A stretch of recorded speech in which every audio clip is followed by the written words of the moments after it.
ദൈവത്തിന് സ്തോത്രം. ദൈവത്തിന്റെ അതിപരിശുദ്ധമായ നാമം വാഴ്ത്തപ്പെടുമാറാകട്ടെ. വീണ്ടും ദൈവത്തിന്റെ വചനവുമായി ആയിരിക്കാൻ ദൈവം നമുക്ക് നൽകുന്ന ദൈവത്തിന്റെ വലിയ കൃപകൾക്കായി സ്തുതിക്കുന്നു. ദൈവത്തിന്റെ സന്നിധിയിൽ കഴിക്കുന്ന ഒരു ദിവസം വേറെ 1000 ദിവസങ്ങളെക്കാൾ ഉത്തമമാണല്ലോ. ദൈവത്തിന്റെ വചനം തന്നെ പറയുന്നുണ്ട്. അതുകൊണ്ട് നമുക്ക് ഓരോ ദിവസവും ദൈവസന്നിധിയിൽ ദൈവം ഇരിക്കാൻ, പ്രത്യേകിച്ച് ദൈവത്തിന്റെ വചനം പഠിക്കുവാൻ ദൈവം നൽകുന്ന വലിയ ആനന്ദകരമായ ഒരു അനുഭവമാണ്. അതിനായി നമുക്ക് ദൈവത്തിന് സ്തോത്രം ചെയ്യാം. അതെന്നും നമ്മുടെ ജീവിതത്തിൽ അങ്ങനെ തന്നെ ആയിരിക്കട്ടെ. ദൈവം അതിന് കൃപ നൽകട്ടെ. 2 കൊരിന്ത്യർ 12-ാം അധ്യായമാണ് നമ്മളിന്ന് പഠിക്കുവാനായിട്ട് പോകുന്നത്. എല്ലാവർക്കും ഇച്ചിരി അറിയാവുന്നതും കൂടുതൽ വായിച്ചിട്ടുള്ളതും കൂടുതൽ നമ്മൾ പ്രസംഗങ്ങളൊക്കെ കേട്ടിട്ടുള്ളതും, പ്രത്യേകിച്ച് എൻ്റെ കൃപ നിനക്ക് മതി, എൻ്റെ ശക്തി ബലഹീനത തികഞ്ഞു വരുന്നു എന്നുള്ള വാക്യങ്ങളൊക്കെ നമ്മൾ അധികം കേട്ടിട്ടുള്ള വാക്യങ്ങളാണ്. പക്ഷെ നമുക്കിന്ന് ദൈവാത്മാവ് നമ്മോട് എന്ത് പറയുന്നത് നമുക്കൊന്ന് നോക്കാം. നമ്മൾ വായിച്ചു കേട്ടു. 12-ാം അധ്യായത്തിലെ താൻ തന്റെ ദർശനങ്ങളെയും വെളിപ്പാടുകളെയും കുറിച്ചാണ് പറഞ്ഞിരിക്കുന്നത്. 11-ാം അധ്യായത്തിൽ നമ്മൾ കഴിഞ്ഞ ക്ലാസ്സിൽ കണ്ടതാണ്, പൗലോസ് ജഡത്തിൽ പ്രശംസിച്ചു. തന്റെ ബുദ്ധിമുട്ടുകളെയും ക്രിസ്തുവിന് വേണ്ടി സഹിക്കേണ്ടി വന്ന കഷ്ടങ്ങളെയും കുറിച്ച് ഒരേ നിര 30-ലധികം കഷ്ടങ്ങളുടെയും പ്രയാസങ്ങളുടെയും ഇങ്ങനെ ലിസ്റ്റ് പറഞ്ഞു നമ്മൾ പഠിച്ചു. അപ്പൊ എന്തിനാ പൗലോസ് അങ്ങനെ പറഞ്ഞത്? സാധാരണ പൗലോസ് ക്രൂശിലല്ലാതെ വേറൊന്നിലും പ്രശംസിക്കാത്ത അപ്പോസ്തലൻ തന്റെ കഷ്ടങ്ങളെ കുറിച്ച് കൊരിന്ത്യരോട് പറയുവാനായിട്ട് കാരണം തന്നെ അവിടുത്തെ ദുരുപദേഷ്ടാക്കന്മാർ നിമിത്തമാണ്. സാത്താൻ താനും വെളിച്ചദൂതന്റെ വേഷം ധരിക്കുന്നുവല്ലോ, അതുകൊണ്ട് അവന്റെ ശുശ്രൂഷക്കാർ സാത്താന്റെ നീതിയുടെ ശുശ്രൂഷക്കാരുടെ വേഷം ധരിക്കുന്നതിൽ ആശ്ചര്യമില്ല എന്നൊക്കെ പറയുന്നല്ലേ. അപ്പൊ സാത്താൻ വെളിച്ചദൂതനെ പോലെ അവിടെ പ്രവേശിച്ച് അവിടുത്തെ വിശ്വാസികളെ തെറ്റിച്ച് കളഞ്ഞതിനാൽ അവര് സൂപ്പർ അപ്പോസ്റ്റൽസ് എന്നൊക്കെ പറഞ്ഞിട്ട് അവരുടെ ഹൃദയം കവർന്ന് അവരെ ക്രിസ്തുവിൽ നിന്ന് മാറ്റി വേറൊരു ക്രിസ്തുവിലേക്കും വേറൊരു സുവിശേഷത്തിലേക്കും ഒക്കെ വഴി തെറ്റിക്കാൻ ഇടയായത് കൊണ്ട് പൗലോസ് പറയുകയാണ്, ഞാൻ അല്പം ജഡത്തിലൊന്ന് പ്രശംസിക്കുക. കാരണം ഇതിനേക്കാളും പറഞ്ഞ് അവര് വലിയ ആൾക്കാരാണെന്ന് പറഞ്ഞ് ഹൃദയത്തെ കവർന്നിട്ടാണ് അവരെ മറ്റൊരു യേശുവിലേക്ക് നയിക്കാനായിട്ട് ഇടയായി തീർന്നത്. അപ്പം പൗലോസ് അപ്പോസ്തലൻ തന്റെ ബലഹീനതകളെ കുറിച്ച് പറയുകയാണ്, അവർ തിരിച്ചു വരുവാൻ വേണ്ടി മാത്രം പറയുകയാണ്, അല്ലെങ്കിൽ അവിടുത്തെ കള്ള ഉപദേഷ്ടാക്കന്മാരുടെ വായടപ്പിക്കാൻ വേണ്ടി മാത്രം പറയുകയാണ്. അപ്പൊ നമുക്ക് ഈ അധ്യായത്തിലും അത് തന്നെയാണ് കാണുന്നത്. പ്രത്യേകിച്ച് നമ്മൾ കാണുന്നുണ്ട് പൗലോസിന്റെ ദർശനങ്ങളെ കുറിച്ചൊക്കെ പറയുമ്പോൾ പൗലോസ് അപ്പോസ്തലൻ 3-ാം സ്വർഗത്തോളം എടുക്കപ്പെട്ട ഒരു സംഭവം ഇവിടെ പറഞ്ഞിരിക്കുന്നു. അത് താൻ വേറൊരു ലേഖനത്തിലും പറഞ്ഞിട്ടില്ല. അത് പറഞ്ഞത് തന്നെ 14 സംവത്സരങ്ങൾക്ക് ശേഷമാണ് താൻ അത് പറയുന്നത്. പറയാൻ കാരണം ഉണ്ട്, താൻ നിർബന്ധത്താലാണ് പറയുന്നത്. താൻ ഒരിക്കലും ജഡത്തിൽ പ്രശംസിക്കാൻ ആഗ്രഹിച്ചില്ല, പക്ഷെ നിർബന്ധത്തിന് വഴങ്ങി താൻ പറയുകയാണ് ചെയ്യുന്നത്. 1-ാമത്തെ വാക്യം നമുക്ക് വായിക്കാം. 12-ന്റെ 1. പ്രശംസിക്കുന്നതിനാൽ പ്രയോജനമില്ല എങ്കിലും അത് ആവശ്യമായിരിക്കുന്നു. ഞാൻ കർത്താവിന്റെ ദർശനങ്ങളെയും വെളിപ്പാടുകളെയും കുറിച്ച് പറവാൻ പോകുന്നു. എനിക്കറിയാം പ്രശംസിക്കുന്ന യാതൊരു പ്രയോജനവുമില്ല. കാരണം ഞാൻ എൻ്റെ സാക്ഷ്യം, പൗലോസ് പറയുക, ഞാൻ എൻ്റെ സാക്ഷ്യം പറഞ്ഞത് കൊണ്ടോ ഞാൻ എൻ്റെ വെളിപ്പാടുകളെയും ദർശനങ്ങളെയും കുറിച്ച് പറഞ്ഞത് കൊണ്ടോ എനിക്ക് കർത്താവിന്റെ സന്നിധിയിൽ യാതൊരു പ്രയോജനവുമില്ല. അതിന് പ്രയോജനം വരുന്ന കാര്യമല്ല. അതുകൊണ്ട് ഞാൻ എങ്കിലും ഇതിപ്പോ ആവശ്യമായിരിക്കുന്നു. എനിക്ക് കർത്താവിന്റെ സന്നിധിയിൽ എൻ്റെ ഈ പ്രശ്നങ്ങളെ കുറിച്ചൊക്കെ പറഞ്ഞിട്ട് എനിക്കൊരു പ്രതിഫലം ഒന്നും കിട്ടാനായിട്ടില്ല. അതുകൊണ്ട് എങ്കിലും എനിക്ക് പ്രയോജനമില്ല, എങ്കിലും ആവശ്യമായിരിക്കുന്നു. ഞാൻ കർത്താവിന്റെ ദർശനങ്ങളെയും വെളിപ്പാടുകളെയും കുറിച്ച് പറവാനായിട്ട് പോകുന്നു. ഞാൻ അല്പം പ്രശംസിക്കാനായിട്ട് പോവുകയാണ് ചെയ്യുന്നത്. അപ്പൊ ഇപ്പോഴത്തെ സാഹചര്യത്തിൽ തനിക്കത് ആവശ്യമായിട്ട് വന്നിരിക്കുന്നു. അപ്പൊ എങ്ങും പറയാത്ത ഒരു കാര്യങ്ങളെ കുറിച്ചാണ് പറഞ്ഞത്. ഇവിടെ ദർശനങ്ങളും വെളിപ്പാടുകളും എന്ന് പറയുന്ന, നമ്മളോടൊക്കെയും ദൈവം സംസാരിക്കുന്നത് വിവിധ മാധ്യമങ്ങളിലൂടെയാണ് സംസാരിക്കുന്നത്. എങ്ങനെയൊക്കെയാ ദൈവം നമ്മോട് സംസാരിക്കുന്നത്? ദൈവം ഓഡിബിൾ ആയിട്ട് സംസാരിക്കും, അല്ലേ? ഇപ്പോൾ അധികം ഓഡിബിൾ ആയിട്ട് സംസാരിക്കുക നമുക്കധികം കേൾക്കാനില്ല, പക്ഷെ കേൾക്കിട്ടുമുണ്ട്. പക്ഷെ അങ്ങനെ ഓഡിബിൾ ആയിട്ട് സംസാരിക്കുന്ന അവസരങ്ങൾ ഉണ്ടായിട്ടുണ്ട്. പക്ഷെ ദൈവവചനം അറിയാത്തവരെ, ദൈവത്തെ അറിയാത്തവരെയൊക്കെ ദൈവം ഓടുകളായിട്ടാണ് ദൈവത്തിന്റെ ശബ്ദം കേൾപ്പിക്കും അല്ലെ? അങ്ങനെയൊക്കെ ദൈവത്തിന്റെ ശബ്ദം കേൾക്കാം. അതുപോലെ തന്നെ നമ്മള് വചനം വായിക്കുമ്പോൾ നമ്മോട് ദൈവം നിരന്തരം സംസാരിച്ചു കൊണ്ടേയിരിക്കും, വചനത്തിലൂടെ സംസാരിക്കും. നാം പ്രാർത്ഥിക്കുമ്പോൾ നാം ദൈവത്തോട് സംസാരിക്കുന്നത് പോലെ തന്നെ ദൈവം നമ്മോടും സംസാരിക്കും. പ്രാർത്ഥനയെ കുറിച്ചൊരു ക്ലാസ് നമ്മൾ എടുത്തായിരുന്നല്ലോ. പ്രാർത്ഥന എന്ന് പറയുന്ന ഒരു വൺ വേ കമ്മ്യൂണിക്കേഷൻ അല്ല, അത് ടു വേ ആണ്. അത് അങ്ങോട്ടും ഇങ്ങോട്ടുമുള്ള സംസാരമാണ്. ചിലപ്പോൾ നാം മൗനമായിരിക്കുമ്പോഴായിരിക്കും കർത്താവ് സംസാരിക്കുന്നത്. പ്രത്യേകിച്ചും നമ്മൾ വചനമൊക്കെ വായിച്ചിട്ട് പ്രാർത്ഥിക്കുമ്പോൾ ആ വചനത്തിലെ കാര്യങ്ങളായിരിക്കും ദൈവം നമ്മോട് പറയുന്നത്. അങ്ങനെ നമുക്ക് വചനത്തിലൂടെ പ്രാർത്ഥനയിലൂടെ ദൈവം നമ്മോട് സംസാരിക്കും, പാട്ടുകളിലൂടെ നമ്മോട് ദൈവം സംസാരിക്കും. അതുപോലെ തന്നെ മറ്റുള്ളവരിലൂടെയും ദൈവം നമ്മോട് സംസാരിക്കും. ഇവിടെ പൗലോസ് പറയുന്നു ദർശനങ്ങളും വെളിപ്പാടുകളും. അതുപോലെ തന്നെ ദർശനങ്ങളിലൂടെയും വെളിപ്പാടുകളിലൂടെയും സ്വപ്നങ്ങളിലൂടെയും ഒക്കെ ദൈവം സംസാരിക്കും. സ്വപ്നം എന്തെന്ന് നമുക്കറിയാല്ലേ? അതൊരു ലോങ് സ്റ്റോറി ആയിരിക്കും മിക്കവാറും അല്ലേ? ആ ഒരു സ്വപ്നം എന്ന് പറയുന്നത് നമുക്ക് എല്ലാവർക്കും അറിയാം, അതിനെക്കുറിച്ച് പറയേണ്ട കാര്യം. ഇനി ദർശനങ്ങൾ എന്താണെന്ന് നമുക്ക് നോക്കാം. അപ്പൊ ദർശനങ്ങൾ എന്ന് പറയുമ്പോൾ സ്വപ്നം പോലെ അങ്ങനെ ഡീറ്റെയിൽഡ് ആയിട്ടുള്ള ഒരു സംഭവം ആയിരിക്കില്ല. സ്വപ്നം കാണുമ്പോൾ നമ്മൾ നമ്മൾ ആരോട് എന്തെങ്കിലും പറയുന്നത് പോലെ കാണും, അല്ലെന്നുണ്ടെങ്കിൽ ആരെങ്കിലും നമ്മളോടൊരു സ്റ്റോറി പറയുന്ന പോലെ കാണും, അല്ലെങ്കിൽ നമ്മൾ എവിടെങ്കിലും കണ്ട കുറെ കാര്യങ്ങൾ കാണുമായിരിക്കും. അങ്ങനെയാണ് നമ്മൾ സ്വപ്നം കാണുന്നത് അല്ലേ? അത് കുറെ വലിയൊരു കാര്യങ്ങളായിരിക്കും നമ്മൾ കണ്ടത്. പക്ഷെ വിഷൻ എന്ന് പറയുന്നത് അങ്ങനെയല്ല. ദർശനം എന്ന് പറയുന്ന ഒരു വീഡിയോ ക്ലിപ്പ് പോലെ ഒരു ഷോർട്ട് ആയിട്ടൊരു സംഭവം ആയിരിക്കാം വിഷൻ എന്ന് പറയുന്നത്. നമ്മൾ ക്യാമറയിൽ കാണുന്നത് പോലെ കാണുന്നതായിരിക്കാം വിഷൻ. അതുപോലെ തന്നെ അത് നമ്മൾ പ്രാർത്ഥിക്കുമ്പോഴായിരിക്കാം നാം കാണുന്നത്, വചനം വായിക്കുമ്പോഴായിരിക്കാം നാം അങ്ങനെ കാണുന്നത്, അല്ലെന്നെങ്കിൽ സ്വപ്നത്തിലായിരിക്കാം നാം അങ്ങനെ കാണുന്നത്. കണ്ണടച്ചുകൊണ്ടിരിക്കുമ്പം കാണാം, കണ്ണ് തുറന്നിരുന്നാലും കാണാം. അതൊരു വീഡിയോ ക്ലിപ്പ് എന്ന് ചിന്തിച്ചാൽ മതി. ഒരു ക്യാമറയിൽ കാണുന്നത് പോലെ ഒരു കാര്യം കാണുന്നത്. അത് എന്താണെന്ന് വെച്ച് കഴിഞ്ഞാൽ ദൈവം നമ്മോട് എന്തെങ്കിലും സംസാരിക്കാനുണ്ടെങ്കിൽ ദൈവം നമ്മോട് സംസാരിക്കുന്നതായിരിക്കാം. അങ്ങനെ ആ ദൈവത്തിന് നമ്മോടുള്ള അരുളപ്പാടുകൾ, നമ്മോടുള്ള കാര്യങ്ങളായിരിക്കും ദൈവം സംസാരിക്കുന്നത്. ഇനി നടക്കുവാൻ പോകുന്ന കാര്യങ്ങളെ കുറിച്ച് സംസാരിക്കാം, അല്ലെങ്കിൽ നടന്നു കഴിഞ്ഞ കാര്യങ്ങളെ കുറിച്ച് സംസാരിക്കാം. അത് ദൈവം നമ്മോട് ഇടപെടുന്ന ഒരു എൻകൗണ്ടർ ആണ് ദർശനം എന്ന് പറയുന്നത്. എക്സാമ്പിൾ, നമ്മള് ഡെമസ്കോസിന്റെ പടിവാതിക്കൽ വെച്ച് പൗലോസിന് ദർശനം ഉണ്ടായതായി കാണുന്നല്ലേ? പക്ഷെ കൂടെ വന്നവരാരും ദർശനം കണ്ടില്ല. സൗണ്ട് കേൾക്കുകയും വെളിച്ചം കാണുകയും ചെയ്തതല്ലാതെ അവർക്ക് ആർക്കും കാണുവാനായിട്ട് കഴിയുന്നില്ല. അതുപോലെ ദാനിയേലിന്റെ പുസ്തകത്തിൽ കാണുന്നു, ദാനിയേൽ പറയുന്നുണ്ട് എന്റെ കൂടെ ഉള്ളവരൊക്കെ ഒരു ബഹളം കേട്ടെന്നല്ലാതെ അവർക്ക് ആർക്കും ഒന്നും കാണുവാനായിട്ട്, ഒരു ഓടിപ്പോയെന്ന് പറയുന്നുണ്ട്, അവർക്കൊന്നും കാണുവാനായിട്ട് കഴിയുന്നില്ല. ദൈവം ആരോട് ഇടപെടുന്നു അവർക്ക് മാത്രമേ അത് കാണുവാനായിട്ട് കഴിയത്തുള്ളൂ. നമുക്കറിയാം സഖറിയാവിനായി ഉണ്ടായ ഒരു ദർശനം അല്ലേ? അങ്ങനെയൊക്കെ ദർശനങ്ങളുണ്ട്. പിന്നെ അനന്യാസിനോട് പൗലോസിനെ കുറിച്ച് പറയുന്ന ദർശനം അനേകം ദർശനങ്ങളുണ്ട്. ക്രിസ്തുയേശുവിന്റെ ഉയർപ്പിന് ശേഷം മറിയയ്ക്കും ഒക്കെ പ്രത്യക്ഷനായത് നമുക്ക് കാണുവാനായിട്ട് കഴിയുന്നുണ്ട്. പക്ഷെ ദർശനങ്ങൾ അതെ. അപ്പൊ ഒരു വീഡിയോ ക്ലിപ്പ് പോലെ കാണുന്ന റെവലേഷൻ അല്ലെങ്കിൽ വെളിപ്പാടുകൾ എന്ന് പറയുന്നത് reveal something about the deep things of God.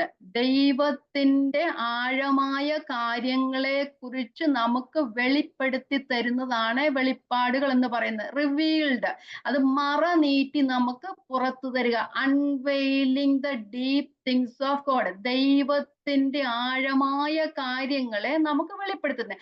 നമുക്ക് ഏറ്റവും എക്സാമ്പിൾ ആയിട്ടുള്ളത് നമുക്ക് പുതിയ നിയമത്തിൽ നമുക്ക് യോഹന്നാൻ ഉണ്ടായ വെളിപ്പാട്. എന്തുവാ യോഹന്നാൻ ഉണ്ടായ വെളിപ്പാട്? പത്മോസ് ദ്വീപിൽ ആയിരുന്ന സമയത്ത് കർത്താവിന്റെ രണ്ടാം വരവിനെ പറ്റിയും അങ്ങനെയുള്ള കാര്യങ്ങളൊക്കെ ക്രിസ്തുവിന്റെ ഒരു ദർശനമാണ്, വെളിപ്പാടാണ് യോഹന്നാൻ ഉണ്ടായത്. പൗലോസ് എന്ന് പറഞ്ഞപ്പം പൗലോസ് തന്നെയാണ് വരുന്നത്. യോഹന്നാൻ ഉണ്ടായ വെളിപ്പാട്. അപ്പൊ അത് സ്വപ്നമായിരിക്കാം, നമുക്ക് അല്ലെന്നുണ്ടെങ്കിൽ ഒരു ട്രാൻസ് എക്സ്പീരിയൻസ് ആയിരിക്കാം, അല്ലെങ്കിൽ ഒരു ഔട്ട് ഓഫ് ബോഡി എക്സ്പീരിയൻസ് ആയിരിക്കാം ആ വെളിപ്പാടുകൾ എന്ന് പറയുന്നത്. അത് ദൈവം കണ്ണു തുറക്കുന്നതാണ്. നമ്മുടെ നമ്മള് വചനം വായിക്കുന്നത്, നമ്മുടെ അങ്ങയുടെ ന്യായപ്രമാണം തിരിച്ചറിയുന്നതിന്റെ അകക്കണ്ണുകളെ തുറക്കണം എന്നൊക്കെ സംഗീതനക്കാരൻ പറഞ്ഞു. അപ്പൊ നമ്മുടെ ഉള്ളിന് തുറക്കുന്ന ഒരു സംഭവം. അപ്പൊ നമ്മൾ വചനം വായിക്കുമ്പോൾ പലപ്പോഴും പല കാര്യങ്ങളും നമ്മൾ വായിച്ചു പോവുകയാണെങ്കിൽ ചില സമയത്ത് ചില കാര്യങ്ങൾ നമ്മുടെ ഹൃദയത്തിൽ തട്ടി, അയ്യോ ഇങ്ങനെ ഇതിന്റെ അർത്ഥം ഉണ്ടായിരുന്നു എന്നൊക്കെ നമ്മൾ ചോദിച്ചിട്ടില്ലേ? അങ്ങനെയൊക്കെ ദൈവം ആ ഡീപ്പായ കാര്യങ്ങളിലേക്ക് നമ്മളെ കൊണ്ടുപോവുക. ചില കാര്യങ്ങൾ നമ്മൾ എപ്പോഴും വായിക്കുന്ന സംഭവങ്ങളായിരിക്കാം, പക്ഷെ നമ്മൾ ചില സമയത്ത് അത് വായിക്കുമ്പോൾ പെട്ടെന്ന് നമ്മുടെ ഹൃദയത്തിന് ആ ഒരു എന്താ പറയുന്നത്, ആ ഇത് റിവീൽ ചെയ്ത് കിട്ടും. അതിന്റെ അർത്ഥം എന്താണെന്ന് വായിച്ചു കിട്ടും. ചിലപ്പം വചനം പറയുമ്പോഴായിരിക്കാം. ഇപ്പം ഞാൻ വചനം പറയുമ്പോൾ എന്നെക്കാളും അധികമായി ചിലർക്ക് ഇതിൽ ഞാൻ പറയുന്നതിനേക്കാളും അധികമായി അർത്ഥം ഉൾക്കൊള്ളുവാനായിട്ട് കഴിയുമായിരിക്കും. അത് ദൈവത്തിന്റെ കൃപ, അത് ദൈവത്തിന്റെ ആത്മാവ് ഇടപെടുന്ന. ഞാൻ പറയുന്നത് കേട്ടിട്ടുണ്ട്. ഞാൻ സംസാരിച്ചുകൊണ്ടിരിക്കുമ്പോൾ തന്നെ നിങ്ങൾക്ക് കേൾക്കുന്നവർക്ക് ഞാൻ മനസ്സിലാക്കുന്നതിലും അധികമായിട്ട് നിങ്ങൾക്ക് മനസ്സിലാക്കുവാനായിട്ട് കഴിയും ചില കാര്യങ്ങളൊക്കെ. ചിലപ്പോൾ ഞാൻ സംസാരിക്കുന്നതിൽ അധികമായിട്ട് മറ്റുള്ള വാക്യങ്ങളോട് ദൈവം നിങ്ങളോട് ഇടപെട്ടുകൊണ്ടിരിക്കും. അത് ദൈവമാണ്. ഇത് നമ്മളല്ല ചെയ്യുന്ന, മനുഷ്യരല്ല ദൈവത്തിന്റെ കാര്യങ്ങൾ ചെയ്യുന്ന, ദൈവാത്മാവാണ് പ്രവർത്തിക്കുക. അതുകൊണ്ട് ദൈവം മറഞ്ഞിരിക്കുന്ന കാര്യങ്ങളെ നമുക്ക് വെളിപ്പെടുത്തി തരുന്നതാണ് പറയുന്നത്. അപ്പൊ നമ്മൾ അങ്ങനെ കൂടുതൽ ആഴമായി ദൈവത്തിന്റെ കാര്യങ്ങളെ, ആഴങ്ങളെ മനസ്സിലാക്കുവാനായിട്ട് കഴിയും. നമ്മൾ 1 കൊരിന്ത്യർ ലേഖനം പൗലോസ് തന്നെ എഴുതുമ്പോൾ പറയുന്നുണ്ട്, പ്രാകൃത മനുഷ്യൻ ദൈവാത്മാവിന്റെ ഉപദേശം കൈക്കൊള്ളുന്നില്ല, അത് ആത്മീകമായി വിവേചിക്കാൻ അവന് കഴിയില്ലാത്തതിന് അവനത് ഗ്രഹിക്കാവുന്നതല്ല. നമുക്ക് ദൈവം തന്നെ സ്നേഹിക്കുന്നവർക്ക് ഒരുക്കിയിട്ടുള്ള ഒരു കണ്ണ് കണ്ടിട്ടില്ല, ചെവി കേട്ടിട്ടില്ല, മനുഷ്യരുടെ ഹൃദയങ്ങളെ തോന്നിയിട്ടുമില്ല എന്ന് പറയുന്നത് കാരണം എന്ന് വെച്ചാൽ ദൈവത്തിന്റെ മക്കൾക്ക് മാത്രമേ ദൈവത്തിന്റെ ആഴമായ വചനങ്ങളെ മനസ്സിലാക്കുവാനായിട്ട് കഴിയുന്നുള്ളൂ. അവിടെ പറയുന്ന ആത്മീക സകലത്തെയും വിവേചിക്കുന്നു, അവനോ ആരാലും വിവേചിക്കപ്പെടുന്നുമില്ല.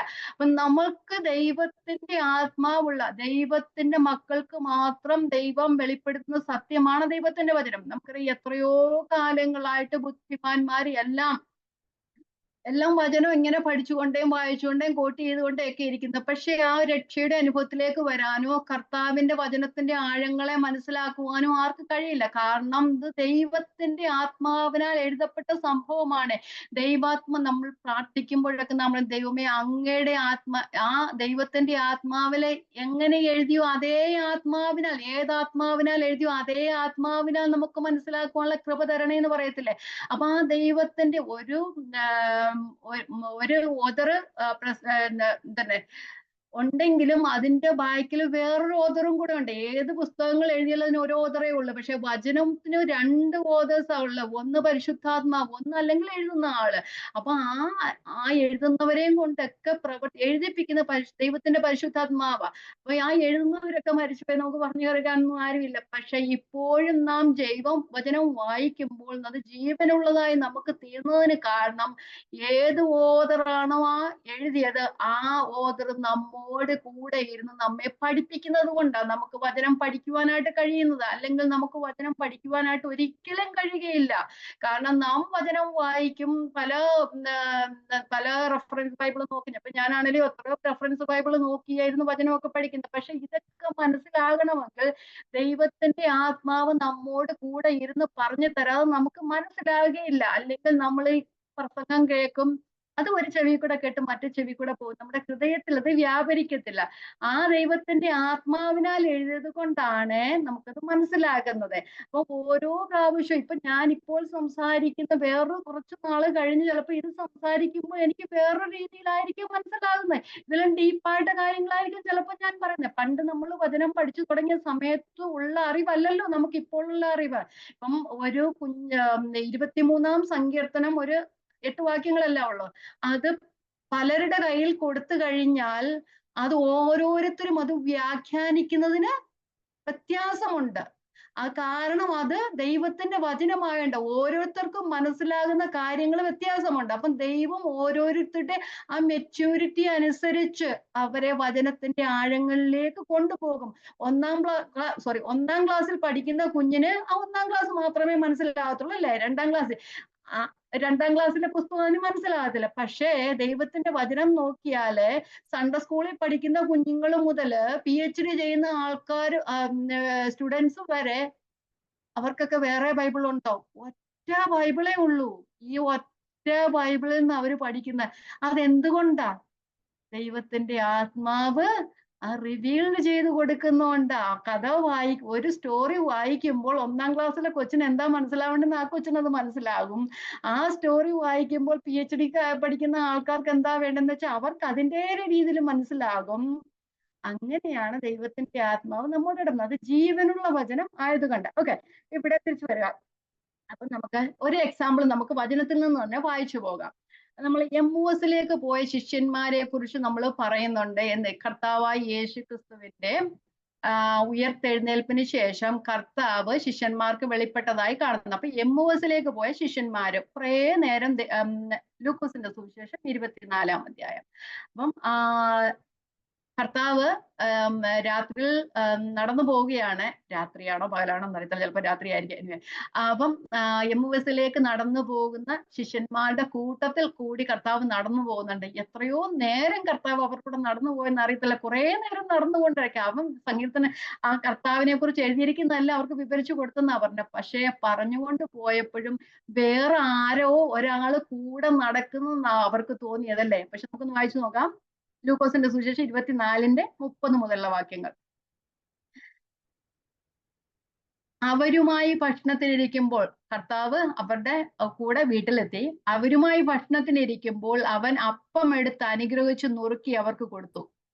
ഉടനെ അവരുടെ കണ്ണ് തുറന്നു, അവർ അവനെ അറിഞ്ഞു. അവൻ അവർക്ക് അപ്രത്യക്ഷനായി. അവൻ വഴിയിൽ നമ്മോട് സംസാരിച്ച് തിരുവഴുത്തുകളെ തെളിയിക്കുമ്പോൾ നമ്മുടെ ഹൃദയം ഉള്ളിൽ കത്തിക്കൊണ്ടിരുന്നില്ലയോ എന്ന് അവർ പറഞ്ഞു. ആ നാഴികയിൽ തന്നെ അവർ എഴുന്നേറ്റ് യെരൂശലേമിൽ. അപ്പൊ അതുവരെ തിരുവഴുത്തുകളെ കുറിച്ച് സംസാരിച്ചുകൊണ്ട് ഇത്രയും നേരം കൂടെ നടന്ന കർത്താവിനെ അവർക്ക് മനസ്സിലായില്ല. കർത്താവിനെ കണ്ടവർ തന്നെ ആയിരിക്കും, അത് അവന്റെ ശിഷ്യന്മാരായിരുന്നു. പക്ഷെ മനസ്സിലായത് എപ്പോഴാ? കർത്താവ് കണ്ണ് തുറന്നു. അങ്ങനെയാണ് ദൈവത്തിന്റെ വചനം നമ്മളോട് ഇടപെടുന്നത്. കർത്താവ് നമ്മുടെ കണ്ണ് തുറന്നെങ്കിൽ മാത്രമേ നമുക്ക് ദൈവത്തിന്റെ വചനം മനസ്സിലാക്കുവാനായിട്ട് കഴിയത്തുള്ളൂ. സങ്കീർത്തനങ്ങൾ 119-ന്റെ 130 വാക്യം. സങ്കീർത്തനങ്ങൾ 119-ന്റെ 130 വാക്യം. നിന്റെ വചനങ്ങളുടെ വികാസനം പ്രകാശപ്രദമാകുന്നു. അത് അല്പബുദ്ധികളെ ബുദ്ധിമാന്മാരാക്കുന്നു. അതിന്റെ അർത്ഥം എന്ന് പറഞ്ഞാൽ ദൈവവചനത്തിന്റെ ചുരുൾ അഴിയുമ്പോൾ അത് പ്രകാശമായി മാറുന്നു. ഞാൻ ഒന്നുകൂടെ പറയാം. നിന്റെ വചനങ്ങളുടെ വികാസനം പ്രകാശപ്രദമാവുന്നു. ദൈവവചനത്തിന്റെ ചുരുൾ അഴിയുമ്പോൾ അത് പ്രകാശമായി മാറുന്നു. ദൈവം നമുക്ക് വചനത്തിന്റെ ചുരുൾ അഴിച്ച് കഴിഞ്ഞ് തരുമ്പോഴാണ് അത് നമുക്ക് പ്രകാശമായി മാറുന്നത്, അത് നമുക്ക് പ്രകാശനം ലഭിക്കുന്നത്, അത് മനസ്സിലാകുന്നത്. കാരണം ഇത് എഴുതിയത് ദൈവത്തിന്റെ ആത്മാവായത് കൊണ്ട്. ഇഷ്ടമുള്ള ഒരു വാക്യം. വചനങ്ങളുടെ വികാസനം പ്രകാശപ്രദമാകുന്നു. അത് ആ വചനത്തിന്റെ ചുരുൾ അഴിയുമ്പോഴാണ് നമുക്കത് പ്രകാശമായി, ഒരു പ്രകാശനമായി നമുക്ക് മാറുന്നത്. റെവലേഷൻ എന്ന് പറഞ്ഞാൽ. അപ്പം നമ്മള് ദർശനങ്ങളെയും കുറിച്ച് പൗലോസ് പറഞ്ഞു, ഞാൻ എന്റെ വാക്യം വായിക്കാം. പ്രശംസിക്കുന്നതിനാൽ എനിക്ക് പ്രയോജനമില്ല, എങ്കിലും അത് ആവശ്യമായിരിക്കുന്നു. ഞാൻ കർത്താവിന്റെ ദർശനങ്ങളെയും വെളിപ്പാടുകളെയും കുറിച്ച് പറവാനായിട്ട് പോകുന്നു. ഇനി നമുക്കത് നോക്കാം, എന്താണ് പൗലോസിനുണ്ടായ വെളിപ്പാട്. അപ്പം 2-ാമത്തെ വാക്യം ഞാൻ വായിക്കാം. ക്രിസ്തുവിലുള്ള ഒരു മനുഷ്യനെ ഞാൻ അറിയുന്നു.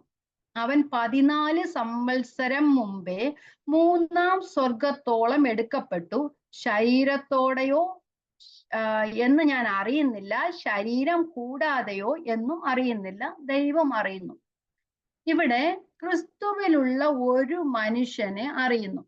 അപ്പോൾ അത് ആരെ കുറിച്ചാ പറയുന്നത്? ഒരു മനുഷ്യന് തന്നെ പറ്റി തന്നെയാണ് പറയുന്നത്. പക്ഷെ താനത് പറയുമ്പോൾ എനിക്ക്, നമ്മള് 11-ാം അധ്യായമൊക്കെ കണ്ടു, ഞാൻ 3 വട്ടം അടി കൊണ്ടു, കല്ലേറ് കൊണ്ടു, അത് ഞാൻ എന്നവിടെ പറയുന്നുണ്ടല്ലേ. പക്ഷെ ഇവിടെ ഇത് പറയുമ്പോൾ ഞാനെന്ന് പൗലോസ് പറയുന്നില്ല, ക്രിസ്തുവിലുള്ള ഒരു മനുഷ്യനെ, അത് പറയുമ്പോൾ 3rd പേഴ്സണിലാണ് എഴുതിയിരിക്കുന്നത്. അപ്പൊ അത് ആരോ ഒരാളെ കുറിച്ചാ പറയുന്നത്. പക്ഷെ 7-ാമത്തെ വാക്യത്തിൽ വരുമ്പോൾ മാത്രമേ നമുക്കത് പൗലോസാണെന്ന് മനസ്സിലാക്കാനൊക്കെ. ഞാൻ വായിക്കാം 7-ാമത്തെ വാക്യം 12-7.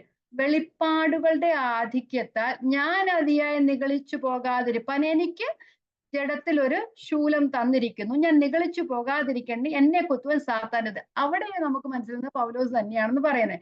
അപ്പൊ ഇവിടെ യഹൂദ രീതി അനുസരിച്ച് 3rd പേഴ്സൺ ഉപയോഗിക്കുന്ന ഒരു ശൈലിയുണ്ട്. അവർ എഴുതുമ്പോൾ ഒരു 3rd പേഴ്സണെ പേരെടുത്ത് പറയുന്നതിന് പകരം, എന്റെ പേരെടുത്ത് പറയുന്നതിന് പകരം ഞാനൊരു തേർഡ് പേഴ്സണിൽ അത് ഉപയോഗിക്കാറുണ്ട്. പ്രത്യേകിച്ച് റബിമാരാണ് ചെയ്തിരിക്കുന്നത്.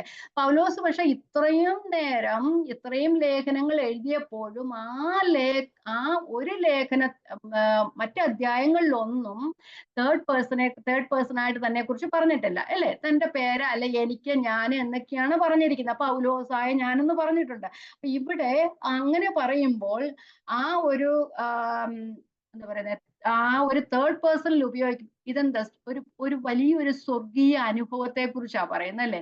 അപ്പൊ ഞാൻ ആ വലിയ എനിക്കുണ്ടായ ആ സ്വർഗീയ അനുഭവത്തെ കുറിച്ച് പറയുമ്പോൾ ആ പൗലോസ് അത് പറയാതിരിക്കാൻ കാരണം എന്ന് മനസ്സിലാകുന്നത് താൻ തന്നെ പ്രശംസിക്കുവാൻ ഇടയായി തീരരുത് എന്ന് ആ ഒരു അർത്ഥത്തിലായിരിക്കാം.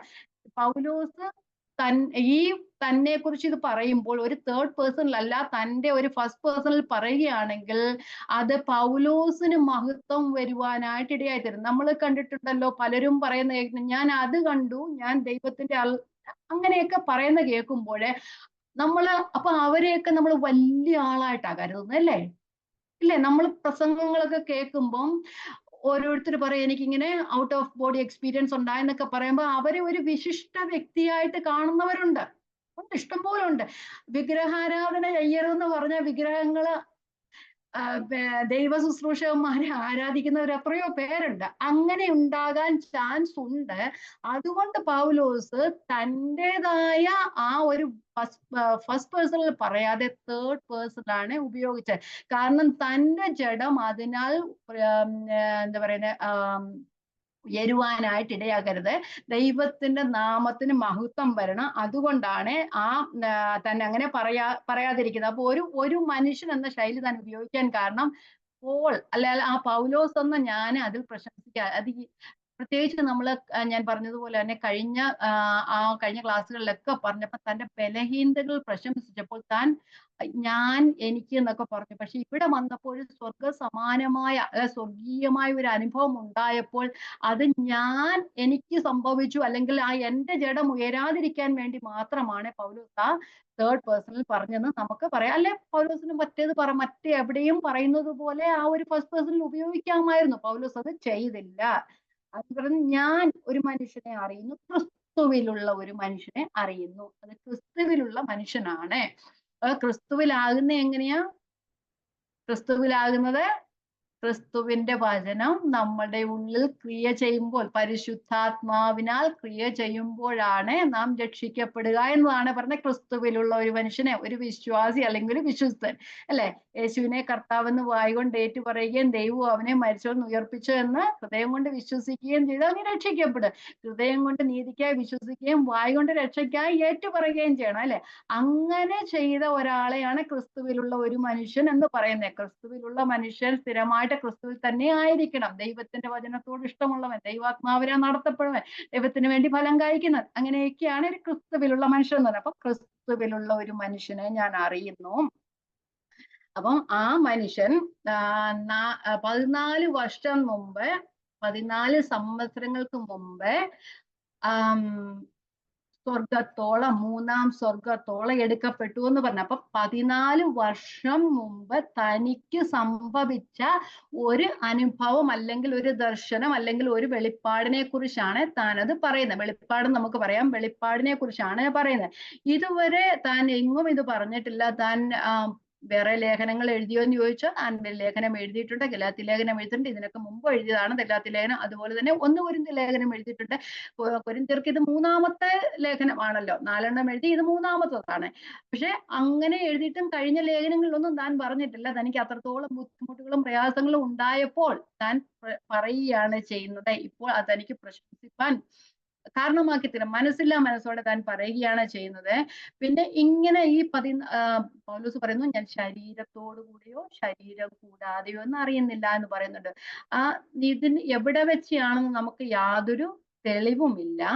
പക്ഷെ എല്ലാം ദൈവശാസ്ത്ര പഠിതാക്കളൊക്കെ പറയുന്നത് ലുസ്ത്രയിൽ വെച്ച് തനിക്കുണ്ടായ ഒരു അനുഭവത്തിലൂടെ, നമ്മൾ കഴിഞ്ഞ ക്ലാസ്സിലും പഠിച്ചതായിരുന്നു ആ കാര്യത്തെക്കുറിച്ച്. അപ്പോസ്തല പ്രവൃത്തികൾ 14:19 അത് പറയുന്നത്. ഞാനൊന്ന് വായിച്ചു മാത്രം എടുക്കേണ്ട കാര്യമില്ല, നമ്മൾ കഴിഞ്ഞ ക്ലാസ്സിലും പഠിച്ചതാ. അപ്പോസ്തലപ്രവൃത്തി 14:19. എന്നാൽ അന്ത്യോക്യയിൽ നിന്നും ഇക്കോന്യയിൽ നിന്നും യഹൂദന്മാർ വന്നുകൂടി പുരുഷാരത്തെ വശത്താക്കി പൗലോസിനെ കല്ലെറിഞ്ഞു. അവൻ മരിച്ചു എന്ന് വിചാരിച്ചിട്ട് അവനെ പട്ടണത്തിന് പുറത്തേക്ക് ഇഴച്ചു. അപ്പൊ ഒരു ഔട്ട് ഓഫ് ബോഡി എക്സ്പീരിയൻസ് ആയിരിക്കാം, മരിക്കാറായ അവസ്ഥയിൽ അല്ലെ മരിച്ചു പോയ അവസ്ഥ ആയിരിക്കാമെന്ന്, മരിച്ചു എന്ന് അവിടെ പറയുന്നത് എന്ന് പറയുന്ന അവസ്ഥയിൽ എത്തിയപ്പോഴായിരിക്കാം, ആ അനുഭവം ആയിരിക്കുമെന്നാ എല്ലാവരും പറയുന്നത്. പക്ഷെ നമുക്കത് അറിയില്ല. എങ്ങനെയായിരുന്നാലും പൗലോസ് അത് പറയാനും ആഗ്രഹിക്കുന്നില്ല എവിടെ വെച്ചാണ്. അതുകൊണ്ട് നമ്മൾ അതിനെക്കുറിച്ച് അധികം റിസർച്ച് ചെയ്യേണ്ട കാര്യമില്ല. ദൈവാത്മാവ് നമ്മോട് പറയാൻ ആഗ്രഹിക്കുന്നതെല്ലാം നമ്മൾ അറിഞ്ഞാൽ മതിയല്ല. അത് 3-ാം സ്വർഗത്തോളം എടുക്കപ്പെട്ടു. ഇനി 3-ാം സ്വർഗം, അപ്പം അനേകം സ്വർഗങ്ങൾ ഉണ്ടെന്ന് അതിന് മനസ്സിലായില്ലേ. 1-ാം സ്വർഗമുണ്ട്, 2-ാം സ്വർഗമുണ്ട്, 3-ാം സ്വർഗം ഉണ്ടെന്ന് പറയുന്ന. അപ്പൊ ഇംഗ്ലീഷിൽ പറയുന്ന പാരഡൈസ്, തേർഡ് ഹെവൻ എന്ന് പറയുന്നത്. 1-ാം സ്വർഗം ഏതാ? 1-ാം സ്വർഗം എന്ന് പറയുന്നത് ആകാശത്തിന്റെ, നമ്മൾ നേരിൽ കാണുന്ന ആകാശം, ആ നീലാകാശത്തിനാണ് 1-ാം സ്വർഗം എന്ന് പറയപ്പെടുന്നത്. അല്ലെങ്കിൽ ബ്ലൂ സ്കൈ, അപ്പൊ ഭൂമിയുടെ ഉപരിതല പാട്ട്, നമ്മൾ ആ നേരെ കാണുന്ന സ്കൈ, ആ ബ്ലൂ സ്കൈ ആണ് ആ 1-ാം സ്വർഗം എന്ന് പറയപ്പെടുന്നത്. നമുക്ക് ഈ പ്രയോഗം തന്നെ പല ഭാഗങ്ങളിൽ എഴുതിയിട്ടുണ്ട്. നമുക്ക് 1-2 വാക്യങ്ങൾ വായിച്ചു വിടാം. ഉൽപ്പത്തി പുസ്തകം 8:2 പറഞ്ഞിരിക്കുന്നു. ആ സെയിം അർത്ഥത്തിലാണ്. ഉൽപ്പത്തി പുസ്തകം 8:2. ആഴിയുടെ ഉറവുകളും ആകാശത്തിന്റെ കിളിവാതിലുകളും അടഞ്ഞു എന്ന് പറയുന്നുണ്ട്. അപ്പൊ ആകാശം, 1-ാം സ്വർഗം, ആ ബ്ലൂ സ്കൈ. ഇനി അടുത്ത ഒരു വാക്യം ആവർത്തന പുസ്തകം 11:11, ഡിയോട്രോണമി 11:11. നിങ്ങൾ കൈവശമാക്കുവാൻ ചെല്ലുന്ന ദേശമോ മലകളും താഴ്വരകളും ഉള്ളതായി ആകാശത്തു നിന്ന് പെയ്യുന്ന മഴവെള്ളം, ആകാശത്തു നിന്നും. അത് ഫസ്റ്റ് ടൈം. ഇനി രണ്ടാമത്തത്, 2-ാം സ്വർഗം എന്ന് പറയുന്നത് ആകാശ ഗംഗ എന്ന് വെച്ചാല് നക്ഷത്രങ്ങളും സൂര്യനും ചന്ദ്രനും ഉൾപ്പെട്ട ഒരു ഭാഗം, ആ സ്റ്റാറി സ്കൈ. നമ്മൾ മറ്റേ നേരിട്ട് കാണുന്ന ആകാശം 1-ാം സ്വർഗം വേദപഠിതാക്കന്മാർ പറയുന്ന കാര്യങ്ങളാണ് നമ്മൾ മനസ്സിലാക്കുന്നത്, അല്ലാതെ നമ്മളുടേതായ രീതിയിലല്ല. പക്ഷെ ആ 1-ാം സ്വർഗം എന്ന് പറയുന്നത് ആ ബ്ലൂ സ്കൈയെ പറയുന്നു. രണ്ടാമത്തെ സ്റ്റാറി സ്കൈ, ആകാശഗംഗ, ആ നക്ഷത്രങ്ങളും സൂര്യനും ചന്ദ്രനും അടങ്ങിയ ഒരു ഭാഗം. അതിന്റെ റെഫറൻസ് നമുക്കൊന്ന് നോക്കാം. 2 വാക്യങ്ങൾ ഞാൻ വായിക്കാം. യെശയ്യാവിന്റെ പുസ്തകം 13:10. യെശയ്യാവിന്റെ പുസ്തകം 13:10. ആകാശത്തിലെ നക്ഷത്രങ്ങളും നക്ഷത്ര രാശികളും പ്രകാശം തരികയില്ല. സൂര്യൻ ഉദയത്തിങ്കൽ തന്നെ ഇരുണ്ടുപോകും, ചന്ദ്രൻ പ്രകാശം. അത് ആ ഒരു 2-ാം സ്വർഗത്തെ ഉദ്ദേശിച്ചാണ് പറയുന്നത്. നമ്മള് ഉൽപ്പത്തി പുസ്തകം 1-ാം അധ്യായം 1-ാം വാക്യം തന്നെ പറയുമ്പോ ആദിയിൽ ദൈവം ആകാശവും ഭൂമിയും സൃഷ്ടിച്ചു എന്ന് പറയുമ്പോൾ ഇംഗ്ലീഷിൽ പറയുന്നത് എങ്ങനെയാ? In the beginning God created heavens, അല്ലെ? ആ ഒരു ഹെവൻസ് എന്നാ പറയുന്നത്, ആകാശം എന്നല്ല, ആകാശങ്ങൾ അല്ലെങ്കിൽ സ്വർഗങ്ങൾ, ആ ഒരു രീതിയിലാണ് പറയുന്നത്, ആ ഒരു അർത്ഥത്തിലാണ് പറയുന്നത്. ഇനി അടുത്ത വാക്യം 1 രാജാ ഐശയ്യാവ്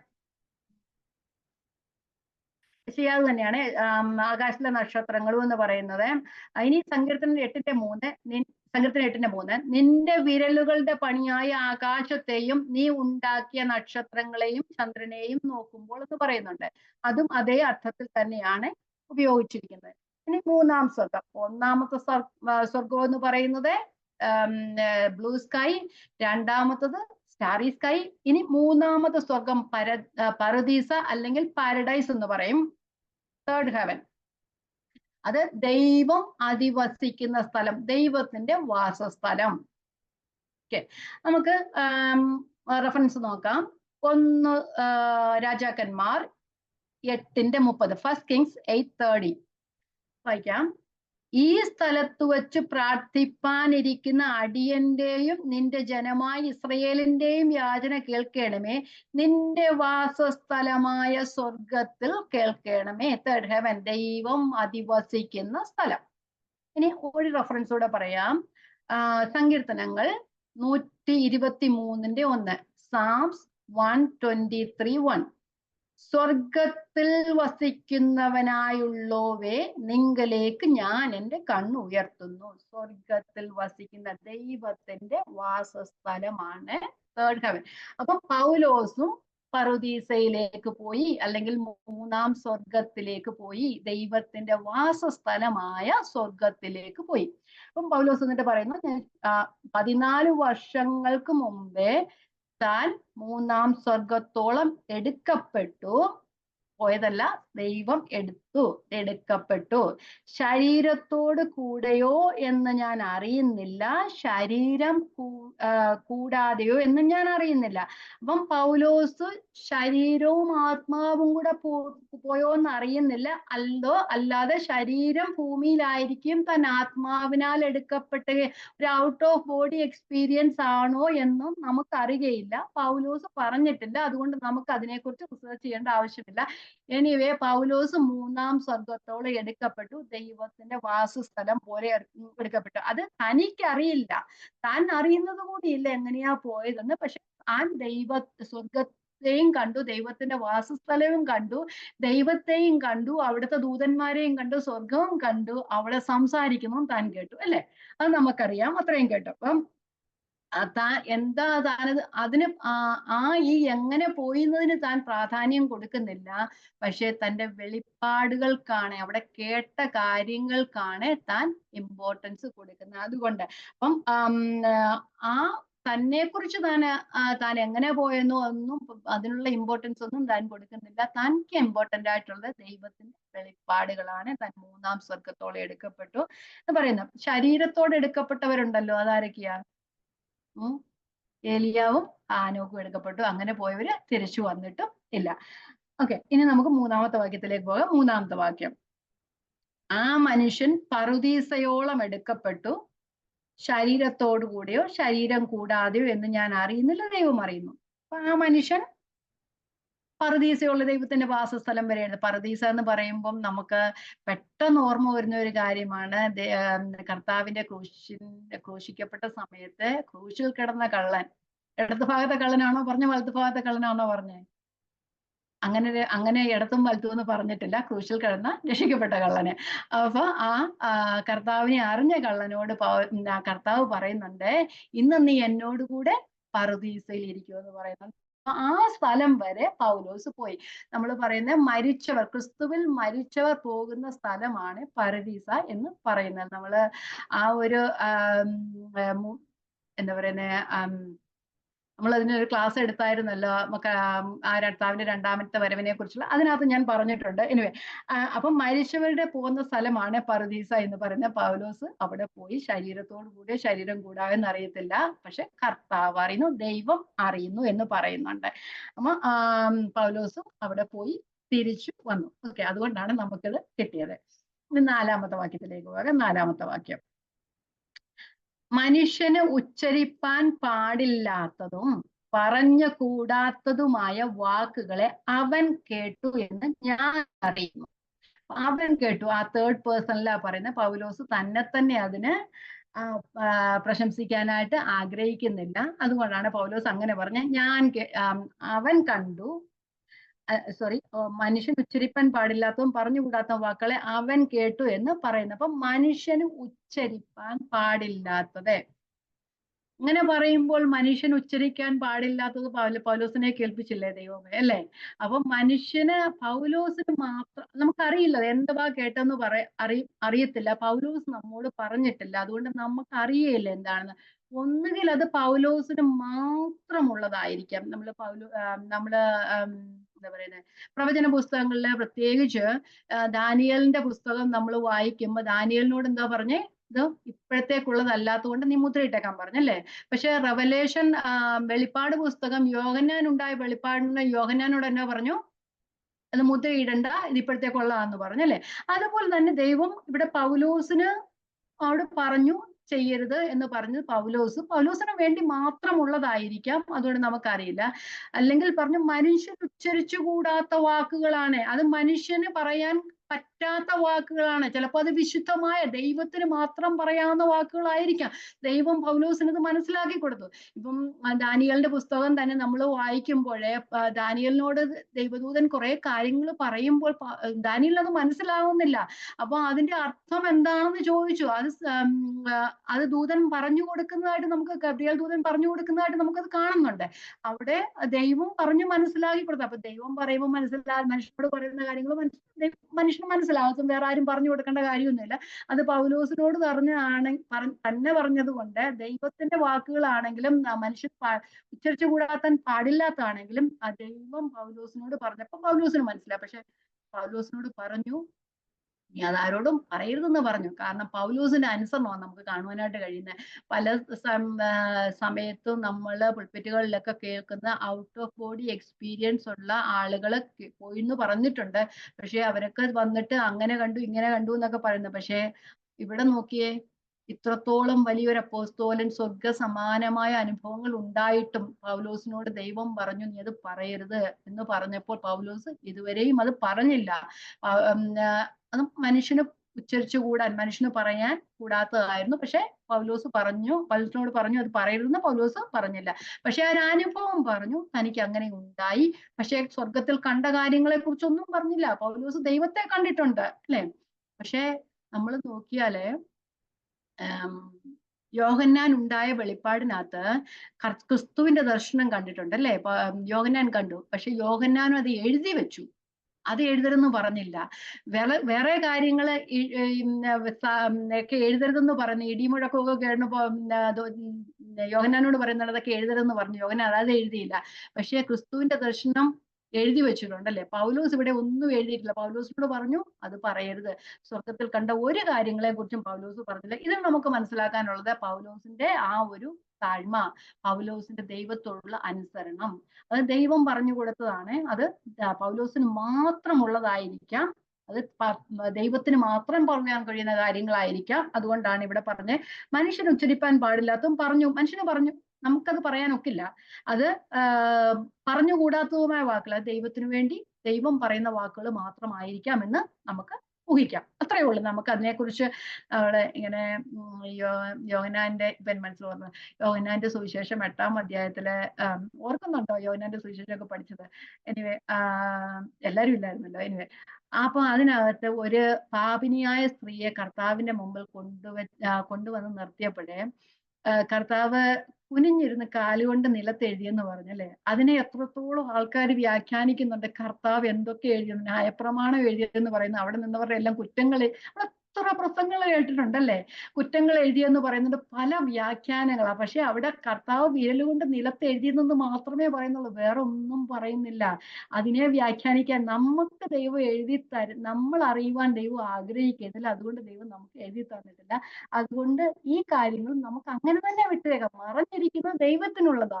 നമുക്ക് വെളിപ്പെടുത്തി തന്നാൽ നമുക്ക് നമ്മുടെ മക്കൾക്ക് ഉള്ളതാണെന്ന് ദൈവവചനം പറഞ്ഞിട്ടുണ്ട്. അപ്പൊ നമുക്കുള്ളതല്ല. അതുകൊണ്ട് നമുക്കത് പക്ഷെ ഇതിൽ നിന്ന് നമുക്ക് മനസ്സിലാക്കാൻ കഴിയുന്ന പാഠം പൗലോസ് അനുസരണം ഉണ്ടായിരുന്നു. ദൈവം പറഞ്ഞത് അതുപോലെ അനുസരിച്ചു. ഇനി 5-ാമത്തെ വാക്യത്തിലേക്ക് പോകാം. 5-ാമത്തെ വാക്യം, അവനെക്കുറിച്ച് ഞാൻ പ്രശംസിക്കും, എന്നെക്കുറിച്ചോ എന്റെ ബലഹീനതകളിൽ അല്ലാതെ ഞാൻ പ്രസംഗിക്കില്ല. അവനെക്കുറിച്ച്, ആരെക്കുറിച്ചാ? ആ ദർശനം കണ്ട ആളെ കുറിച്ച്, ആ തേർഡ് പേഴ്സൺ, ആ പേരില്ലാത്ത ആ മനുഷ്യൻ, ആ നെയിംലെസ് ആയ ആ തേർഡ് പേഴ്സണെ കുറിച്ച് മാത്രമേ എനിക്ക് പ്രശംസിക്കാൻ കഴിയുകയുള്ളൂ. പക്ഷെ തന്റെ ബലഹീനതകളെ കുറിച്ചെല്ലാം, താൻ ക്രിസ്തുവിന് വേണ്ടി കയ്യേറ്റം സഹിച്ചു, ഉറക്കമില്ലായ്മ, പട്ടിണി, പരിദാഹം, അങ്ങനെ എല്ലാ കാര്യങ്ങളും, അടികൊണ്ടതും എല്ലാം താനെ എനിക്കെന്നാ പറഞ്ഞ്, എന്റെ എന്നാ പറഞ്ഞ്. അപ്പൊ എന്റെ ബലഹീനതകൾ പറഞ്ഞു. എനിക്ക് എന്ന പേരിൽ പറഞ്ഞു, തന്റെ പേര് പറഞ്ഞു. പക്ഷെ ഇവിടെ മാത്രം തൻ തേർഡ് പേഴ്സണിൽ മാത്രം പറഞ്ഞതിന് കാരണം ആ സ്വർഗത്തിലെ ഉന്നതമായ അനുഭവങ്ങൾ തന്റെ ജീവിതത്തിൽ ഉണ്ടായപ്പോൾ തന്റെ പേരവിടെ പൗലോസ് പറയുവാനായിട്ട് മടിക്കുകയാണ്. അപ്പം തന്റെ ഹ്യൂമിലിറ്റിയാണ് നമുക്ക് അവിടെ പ്രകടമാകുന്നത്. അപ്പൊ താൻ അത് അനുഭവിച്ചതെങ്കിലും വേറൊരാൾ അനുഭവിച്ചതായിട്ട് പൗലോസ് അത് പറയുകയാണ് ചെയ്യുന്നത്. അത് ചിലപ്പം ഞാൻ പറഞ്ഞതുപോലെ തന്നെ താൻ കണ്ടു എന്ന് പറയുമ്പോൾ പൗലോസ് ആ ജഡത്തിൽ പ്രശംസിക്കുന്ന രീതിയിലായി പോകാം. താൻ ദൈവത്തിന് മഹത്വം വരുന്നതിന് പകരം തനിക്ക് മഹത്വം വരുവാൻ ഇടയായി തീരുമെന്ന് പൗലോസ് ഉദ്ദേശിച്ചത് കൊണ്ടായിരിക്കാം. ഇവിടെ തന്നെ പറയുന്നു, പ്രശംസിക്കുന്നതിൽ ഒരു പ്രയോജനമില്ല, എങ്കിലും എനിക്കത് ആവശ്യമായി വന്നിരിക്കുന്നു. അതുകൊണ്ട് ആ തേർഡ് പേഴ്സണിൽ പറയാനാണ്, അവനെ കുറിച്ച് ഞാൻ പ്രശംസിക്കുക, ആ കണ്ട ആളെ കുറിച്ച്. പക്ഷെ അത് ഞാനാണെന്ന് പോലും പറയുവാനായിട്ട് പൗലോസ് തയ്യാറാകുന്നില്ല.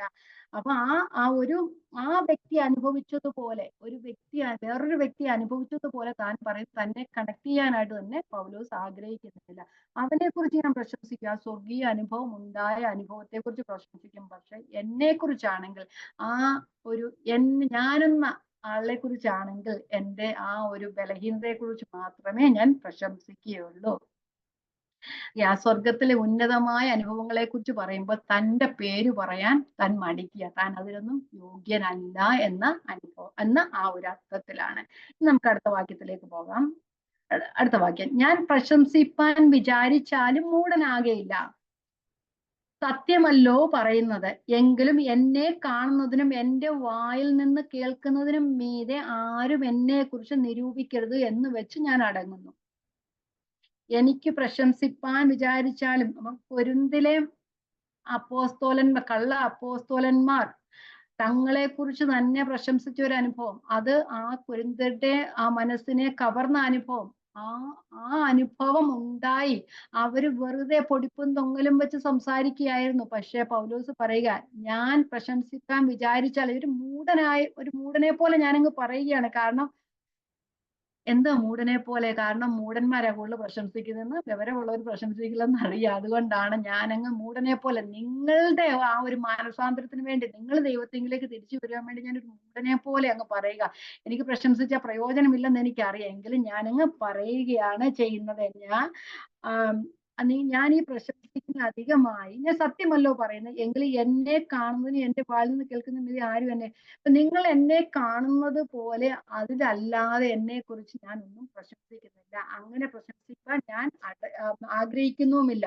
നിങ്ങൾ എന്നെ കാണുന്ന പോലെയുള്ള മനുഷ്യൻ ഞാൻ തന്നെയാ. അരികത്തിരിക്കുമ്പോഴും ദൂരത്തിരിക്കുമ്പോഴും ഞാൻ അതേ മനുഷ്യനാ. അവര് പറയുന്നുണ്ട്, ഞാൻ പൗലോസ് ലേഖനങ്ങളാൽ അവരെ ദുഃഖിപ്പിക്കുന്നു, അല്ലെ ഭയങ്കര ഗൂഢമായ വാക്കുകളിലൂടെയൊക്കെ സംസാരിക്കുന്നു, അല്ലെ വലിയ ഘനഗംഭീരമായ വാക്കുകളാണ് ലേഖനത്തിലൂടെ പറയുന്നതൊക്കെ പറയുന്നുണ്ട്. പക്ഷെ പൗലോസ് പറയാൻ, ഞാൻ ദൂരെ ഇരുന്നാലും അരികത്തിരുന്നാലും ഞാൻ ഒരേ ആള് തന്നെയാ പറയുന്നത്. എനിക്ക് പ്രശംസിക്കാൻ ഏറെയുണ്ട്, പക്ഷെ എന്നെ നിങ്ങൾ കാണുന്നതിനും കേൾക്കുന്നതിനും അധികമായി ഞാൻ ഒന്നും പ്രശംസിക്കാനായിട്ട് ഇടയായി തീരുന്നില്ല. അതുകൊണ്ട് പൗലോസ് താഴെയും പറയുന്നുണ്ട്, എന്താ പറയുക, തന്റെ വെളിപ്പാടുകളുടെ ആധിക്യം മൂലം എന്ന് പറയുന്നുണ്ട്. നമ്മളിവിടെ ഒന്നേ കാണുന്നുള്ളൂ, അല്ലേ?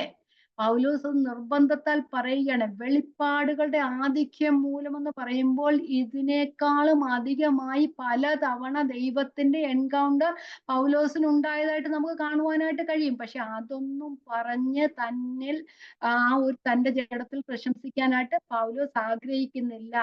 പൗലോസ് തന്നെ പറയുന്നു, ഞാനായിരിക്കുന്ന ദൈവത്തിന്റെ കൃപയാലാവുന്നു, എന്നുള്ള അവന്റെ കൃപ വ്യക്തമായിട്ടുമില്ല എന്ന് പറയുന്നത്. അപ്പം ദൈവത്തിന്റെ കൃപയാലാണ് താൻ ആയിരിക്കുന്നത്. താൻ സ്വർഗത്തിൽ പോയത്, 3ാം സ്വർഗത്തോളം എടുക്കപ്പെട്ടതൊന്നും വലിയ കാര്യമായിട്ട് പൗലോസ് തോന്നുന്നില്ല. പക്ഷെ ഇപ്പോൾ തനിക്ക് അതിന്റെ ആവശ്യം വന്നിരിക്കുന്നു. അപ്പം പൗലോസ് പറയാൻ, നിങ്ങൾ എന്നെ കാണുന്ന ആ ഒരു കുഞ്ഞു മനുഷ്യനായിട്ട് നിങ്ങൾ എന്നെ കാണുന്നില്ല, എന്റെ വായിൽ നിന്ന് കേൾക്കുന്നില്ല. അതിനേക്കാൾ അധികമായിട്ട് നിങ്ങൾ അധികം ഒന്നും പ്രശംസിക്കാനായിട്ട് ഞാൻ ആഗ്രഹിക്കുന്നില്ല. പക്ഷെ ഇപ്പൊ നിർബന്ധത്താൽ ഞാൻ പറയുകയാണ് എന്ന് പറയുന്നു. അപ്പൊ ഞാൻ ബദ്ധപ്പാടോടുകൂടെ പറയുകയാണെന്ന് നമുക്ക് പറയാം. അപ്പൊ എന്തിനായിരിക്കാം ഈ പോളിന് മാത്രം അറിയാവുന്നു, മറ്റുള്ളവർക്ക് പറഞ്ഞു കൂടാത്ത കാര്യങ്ങളെയും ദൈവം പോളിന് പറഞ്ഞു കൊടുത്തത്? പക്ഷെ ഓരോരുത്തരുടെയും ദൈവീകമായ അനുഭവങ്ങൾ വ്യത്യസ്തമായിരിക്കാം. അതുപോലെ പോളിന്റെയും ദൈവീകമായ അനുഭവങ്ങൾ വ്യത്യസ്തമാക്കുക. പൗലോസ് തന്നെ പറയുന്നുണ്ട്, ഞാൻ മറ്റെല്ലാവരെക്കാളും അധികമായി, മറ്റ് അപ്പോസ്തലന്മാരെക്കാളും അധികമായി ദൈവത്തിന് വേണ്ടി പ്രവർത്തിച്ചു. അത് ഞാൻ ചെയ്തതല്ല, അത് ദൈവം ചെയ്തതാണ്. ഇങ്ങനെയുള്ള എക്സ്പീരിയൻസ് ഒക്കെ ദൈവത്തിന്റെ ആഴങ്ങളെ കൂടുതലായി മനസ്സിലാക്കുവാനും പൗലോസിന് സാധിച്ചത് നമുക്ക് കാണുവാനായിട്ട് കഴിയും. അങ്ങനെ ആയിരിക്കാം, ഇതൊക്കെ വെളിപ്പാടുകൾ ലഭിച്ചതിന് ശേഷം ആയിരിക്കാം പൗലോസ് ആ ദൈവീകമായ വേളയിൽ കൂടുതൽ വ്യാപൃതനാകുവാനും ദൈവരാജ്യത്തിന് വേണ്ടി അനവധി കഷ്ടങ്ങൾ സഹിക്കാനുമായിട്ട് ഇടയായി തീർന്നു അല്ലെ. നമ്മൾ നോക്കിക്കഴിഞ്ഞാൽ എത്രയോ സ്ഥലങ്ങൾ, ഇല്യൂര്യ ദേശം വരെ അന്ന് അറിയപ്പെടുന്ന സ്ഥലങ്ങൾ, ആ പോകുവാൻ കഴിയുമായിരുന്ന സ്ഥലങ്ങൾ വരെ പോയി സുവിശേഷം അറിയിച്ചു, അനേക സഭകൾ സ്ഥാപിച്ചു, 13 ലേഖനങ്ങൾ നമുക്ക് എഴുതി കിട്ടി. ഇതെല്ലാം ദൈവത്തിന്റെ കർത്താവായ യേശുക്രിസ്തുവിന്റെ കൂടെ നിന്ന അപ്പോസ്തലന്മാര് 1, 2, 3 ലേഖനങ്ങളൊക്കെ എഴുതിയിട്ടുണ്ട്. പക്ഷെ പൗലോസ് അപ്പോസ്തലൻ കർത്താവിനെ കണ്ടിട്ടില്ല, കൂടെ കണ്ടിട്ടില്ലാത്ത, അല്ലെ, ഭൂമിയിലായിരുന്നപ്പോൾ കണ്ടു കാണുമായിരിക്കാം, കൂടെ നടക്കാത്ത, അന്ന് അപ്പോസ്തലന് വിളിക്കപ്പെടാത്ത അപ്പോസ്തലൻ, ഇപ്പൊ ദൈവത്താൽ അപ്പോസ്തലനായി തീർന്ന അപ്പോസ്തലൻ ഇത്രയോ ലേഖനങ്ങൾ നമുക്ക് എഴുതിയിട്ടുണ്ട്. ദൈവത്തിന്റെ പ്രത്യക്ഷതയെ കുറിച്ച്, ക്രിസ്തുവിന്റെ 2ാം വരവിനെ കുറിച്ചൊക്കെ നമ്മൾ കൂടുതലായി പഠിക്കുന്ന പൗലോസിന്റെ ലേഖനങ്ങളിൽ നിന്നല്ല അല്ലേ. അതുകൊണ്ടല്ലേ പൗലോസ് പറഞ്ഞ ഞാൻ കർത്താവിൽ നിന്ന് പ്രാപിച്ചു, നിങ്ങൾ കേൾപ്പിച്ചു തരികയും ചെയ്ത എന്തെന്നാൽ എന്ന് പറയുന്നുണ്ട്. അപ്പം ഇതെല്ലാം പൗലോസിന്റെ ഈ എക്സ്പീരിയൻസസ് ഒന്നിലധികം തവണ ഉണ്ടായിക്കാം, പല തവണ ഉണ്ടായി കാണാം. ഇതെല്ലാം പൗലോസിനെ ദൈവരാജ്യത്തിനു വേണ്ടി കൂടുതൽ പ്രയോജനപ്പെടുവാനായിട്ട് ഉപയോഗിച്ചു. അതുപോലെ തന്നെ താൻ അനുഭവിച്ച കഷ്ടങ്ങള്, ഞാൻ പറഞ്ഞ തടവും കഷ്ടവും പ്രയാസങ്ങളും മാത്രമേ പൗലോസിന്റെ ജീവിതത്തിൽ ഉണ്ടായിരുന്നുള്ളൂ. താൻ അനുഭവിപ്പാൻ പോകുന്ന കഷ്ടങ്ങളെ തന്നെ ബലപ്പെടുത്താനായിരിക്കാം ഈ ഇങ്ങനെ പർവ്വത സമാനമായ അല്ലെ സ്വർഗ സമാനമായ അനുഭവങ്ങൾ തന്റെ ജീവിതത്തിൽ ഉണ്ടാക്കിയത്, ദൈവം അങ്ങനെ ആക്കിയത്.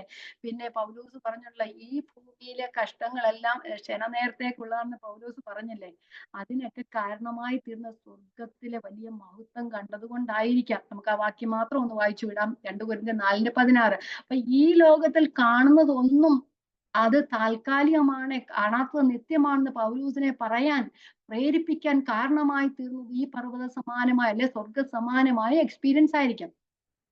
പറയാം, വായിക്കാൻ 2 കൊരിന്ത്യർ 4:16. അതുകൊണ്ട് ഞങ്ങൾ അധൈര്യപ്പെടാതെ, ഞങ്ങളുടെ പുറമേയുള്ള മനുഷ്യൻ ക്ഷയിച്ചു പോകുന്നു എങ്കിലും ഞങ്ങളുടെ അകമേയുള്ളവൻ നാൾക്കുനാൾ പുതുക്കം പ്രാപിക്കുന്നു. ഞങ്ങളുടെ ആത്മാവ്, ഞങ്ങളുടെ ആ ശരീരം ക്ഷീണിച്ചു പോവുക, പക്ഷെ ഞങ്ങളുടെ ആത്മാവ് പുതുക്കം പ്രാപിക്കുക. നൊടിനേരത്തേക്കുള്ള ഞങ്ങളുടെ ലഘുവായ കഷ്ടം അത്യന്തം അനവധിയായി തേജസ്സിന്റെ നിത്യഘനം ഞങ്ങൾക്ക് കിട്ടുവാനായിട്ട് ഏതുവായത് ആ തേജസ്സിന്റെ നിത്യഘനം കണ്ടിട്ട് വന്നതാ. അതുകൊണ്ട് പറയുന്നത്, കാണുന്നതിനെ അല്ല കാണാത്തതിനെ അത്ര ഞങ്ങൾ നോക്കിക്കൊണ്ടിരിക്കുന്നു, കാണുന്നതോ താൽക്കാര്യം, കാണാത്തതോ നിത്യമെന്ന് പറയുന്നു. അപ്പൊ അങ്ങനെയുള്ള എക്സ്പീരിയൻസ് അനേകം ലേഖനങ്ങൾ നമുക്ക് എഴുതായി തന്നു. ആ നിത്യഭവനത്തെ കുറിച്ചുള്ള കാഴ്ചപ്പാടുകൾ, നമ്മൾ എപ്പോഴും പറയുന്ന ഒരു വാക്യ, കർത്താവ് താൻ ഗംഭീരനാദത്തോടും പ്രധാന ദൂതന്റെ ശബ്ദത്തോടും എന്നൊക്കെ പറഞ്ഞ് നമ്മൾ കർത്താവിനോട് കൂടെ മേഘങ്ങളിൽ എടുക്കപ്പെടുമെന്നുള്ള മേഘ പ്രത്യക്ഷതയെ കുറിച്ചൊക്കെ ആരാ നമുക്ക് പറഞ്ഞു തന്നെ? പൗലോസ് അപ്പോസ്തലനാ പറഞ്ഞു തന്നെ. അങ്ങനെ ദൈവത്തിന്റെ വെളിപ്പാടുകളെ കുറിച്ച് പറഞ്ഞത് പൗലോസ് മാത്രം. അനേകം എക്സ്പീരിയൻസ് പൗലോസിന് ഉണ്ടായി കാണും. അവസാനം പൗലോസ് ഇത്രയും കഷ്ടങ്ങളിലൂടെ പോയിട്ട് അവസാനം പറഞ്ഞു, ഞാൻ നല്ലപോലെ വരുതു, ഓട്ടം തികച്ച് വിശ്വാസം കാത്തു എന്ന് പറഞ്ഞു. ആ നല്ലപോൽ പൊരുതാനും ഈ കഷ്ടങ്ങളുടെയും നടുവിന് ഓട്ടം തികയ്ക്കാനും വിശ്വാസം കാക്കാനും പൗലോസിനെ എന്താ പറയുന്ന ആ ഒരു സഹായമായി തീർന്നത് ഈ ദർശനങ്ങളും വെളിപ്പാടുകളും ആയിരിക്കാം.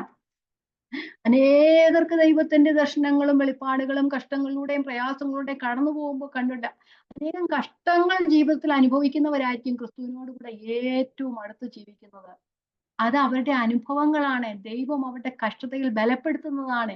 അങ്ങനെയാണ് നമുക്ക് മനസ്സിലാക്കാൻ കഴിയുന്നത്. അത് അനുഭവിക്കുന്നവർക്ക് മാത്രമേ അതിന്റെ ആ ഒരു കാര്യം നമുക്ക് നേരിട്ട് എന്തെങ്കിലുമൊക്കെ പറഞ്ഞു പഠിപ്പിക്കാം. പക്ഷെ അത് അനുഭവത്തിൽ മാത്രമേ അത് മനസ്സിലാക്കുവാനായിട്ട് കഴിയത്തുള്ളൂ. പൗലോസിന്റെ അനുഭവങ്ങൾ പൗലോസിനെ നല്ല പൊരുതാനും ഓട്ടം തികയ്ക്കാനും വിശ്വാസം കാക്കാനും കാരണമായി തന്നു. ദൈവത്തിന്റെ കൃപ കൂടാതെ നമുക്ക് പിന്നെ പഠിക്കാം.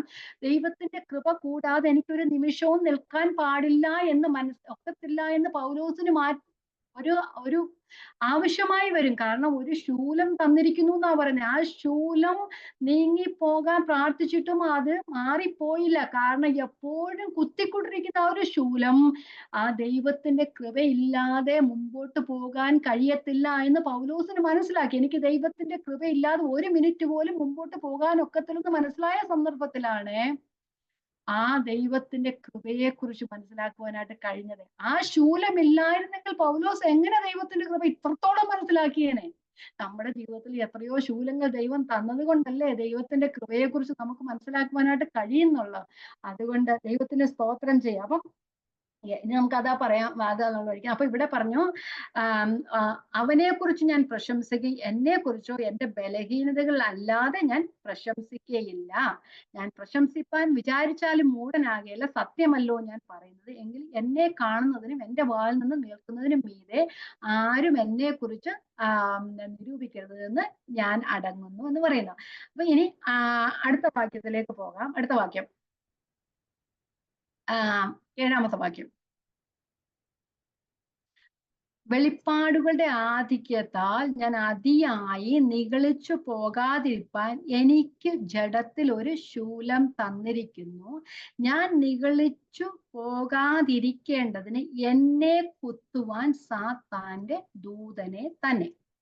അപ്പൊ വെളിപ്പാടുകളുടെ ആധിക്യത്താൽ, അബണ്ടൻസ് ഓഫ് റെവലേഷൻ, മുമ്പേ പറഞ്ഞതുപോലെ ഒന്നിലധികം അനേകം അനുഭവങ്ങൾ പൗലോസിന് ഉണ്ടായിട്ടുണ്ട്. അതുകൊണ്ടാണ് വെളിപ്പാടുകളുടെ ആധിക്യങ്ങൾ എന്ന് പറയുന്നത്.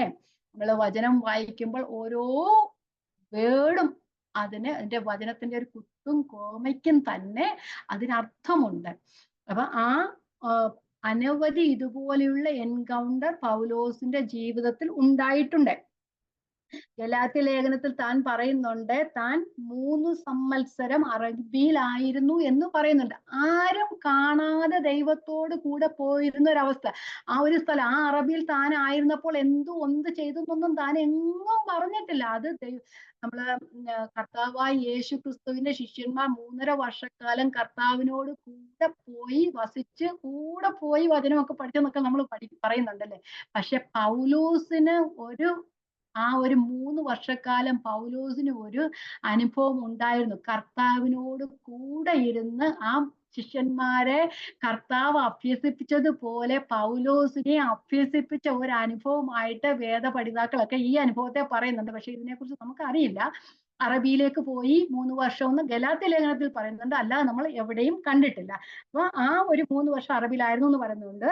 അപ്പൊ അന്ന് അനേകം ഇങ്ങനെയുള്ള വെളിപ്പാടുകൾ കർത്താവിന് ലഭിച്ചു. അതുകൊണ്ട് ഞാൻ എന്താ പറഞ്ഞതുപോലെ, ഞാൻ കർത്താവിൽ നിന്ന് പഠിക്കുകയും നിങ്ങൾ കേൾപ്പിച്ചു തരികയും ചെയ്തു എന്തെന്നാൽ, അതെന്തിനെ കുറിച്ച് പറഞ്ഞപ്പോഴായിരുന്നു പറഞ്ഞത്?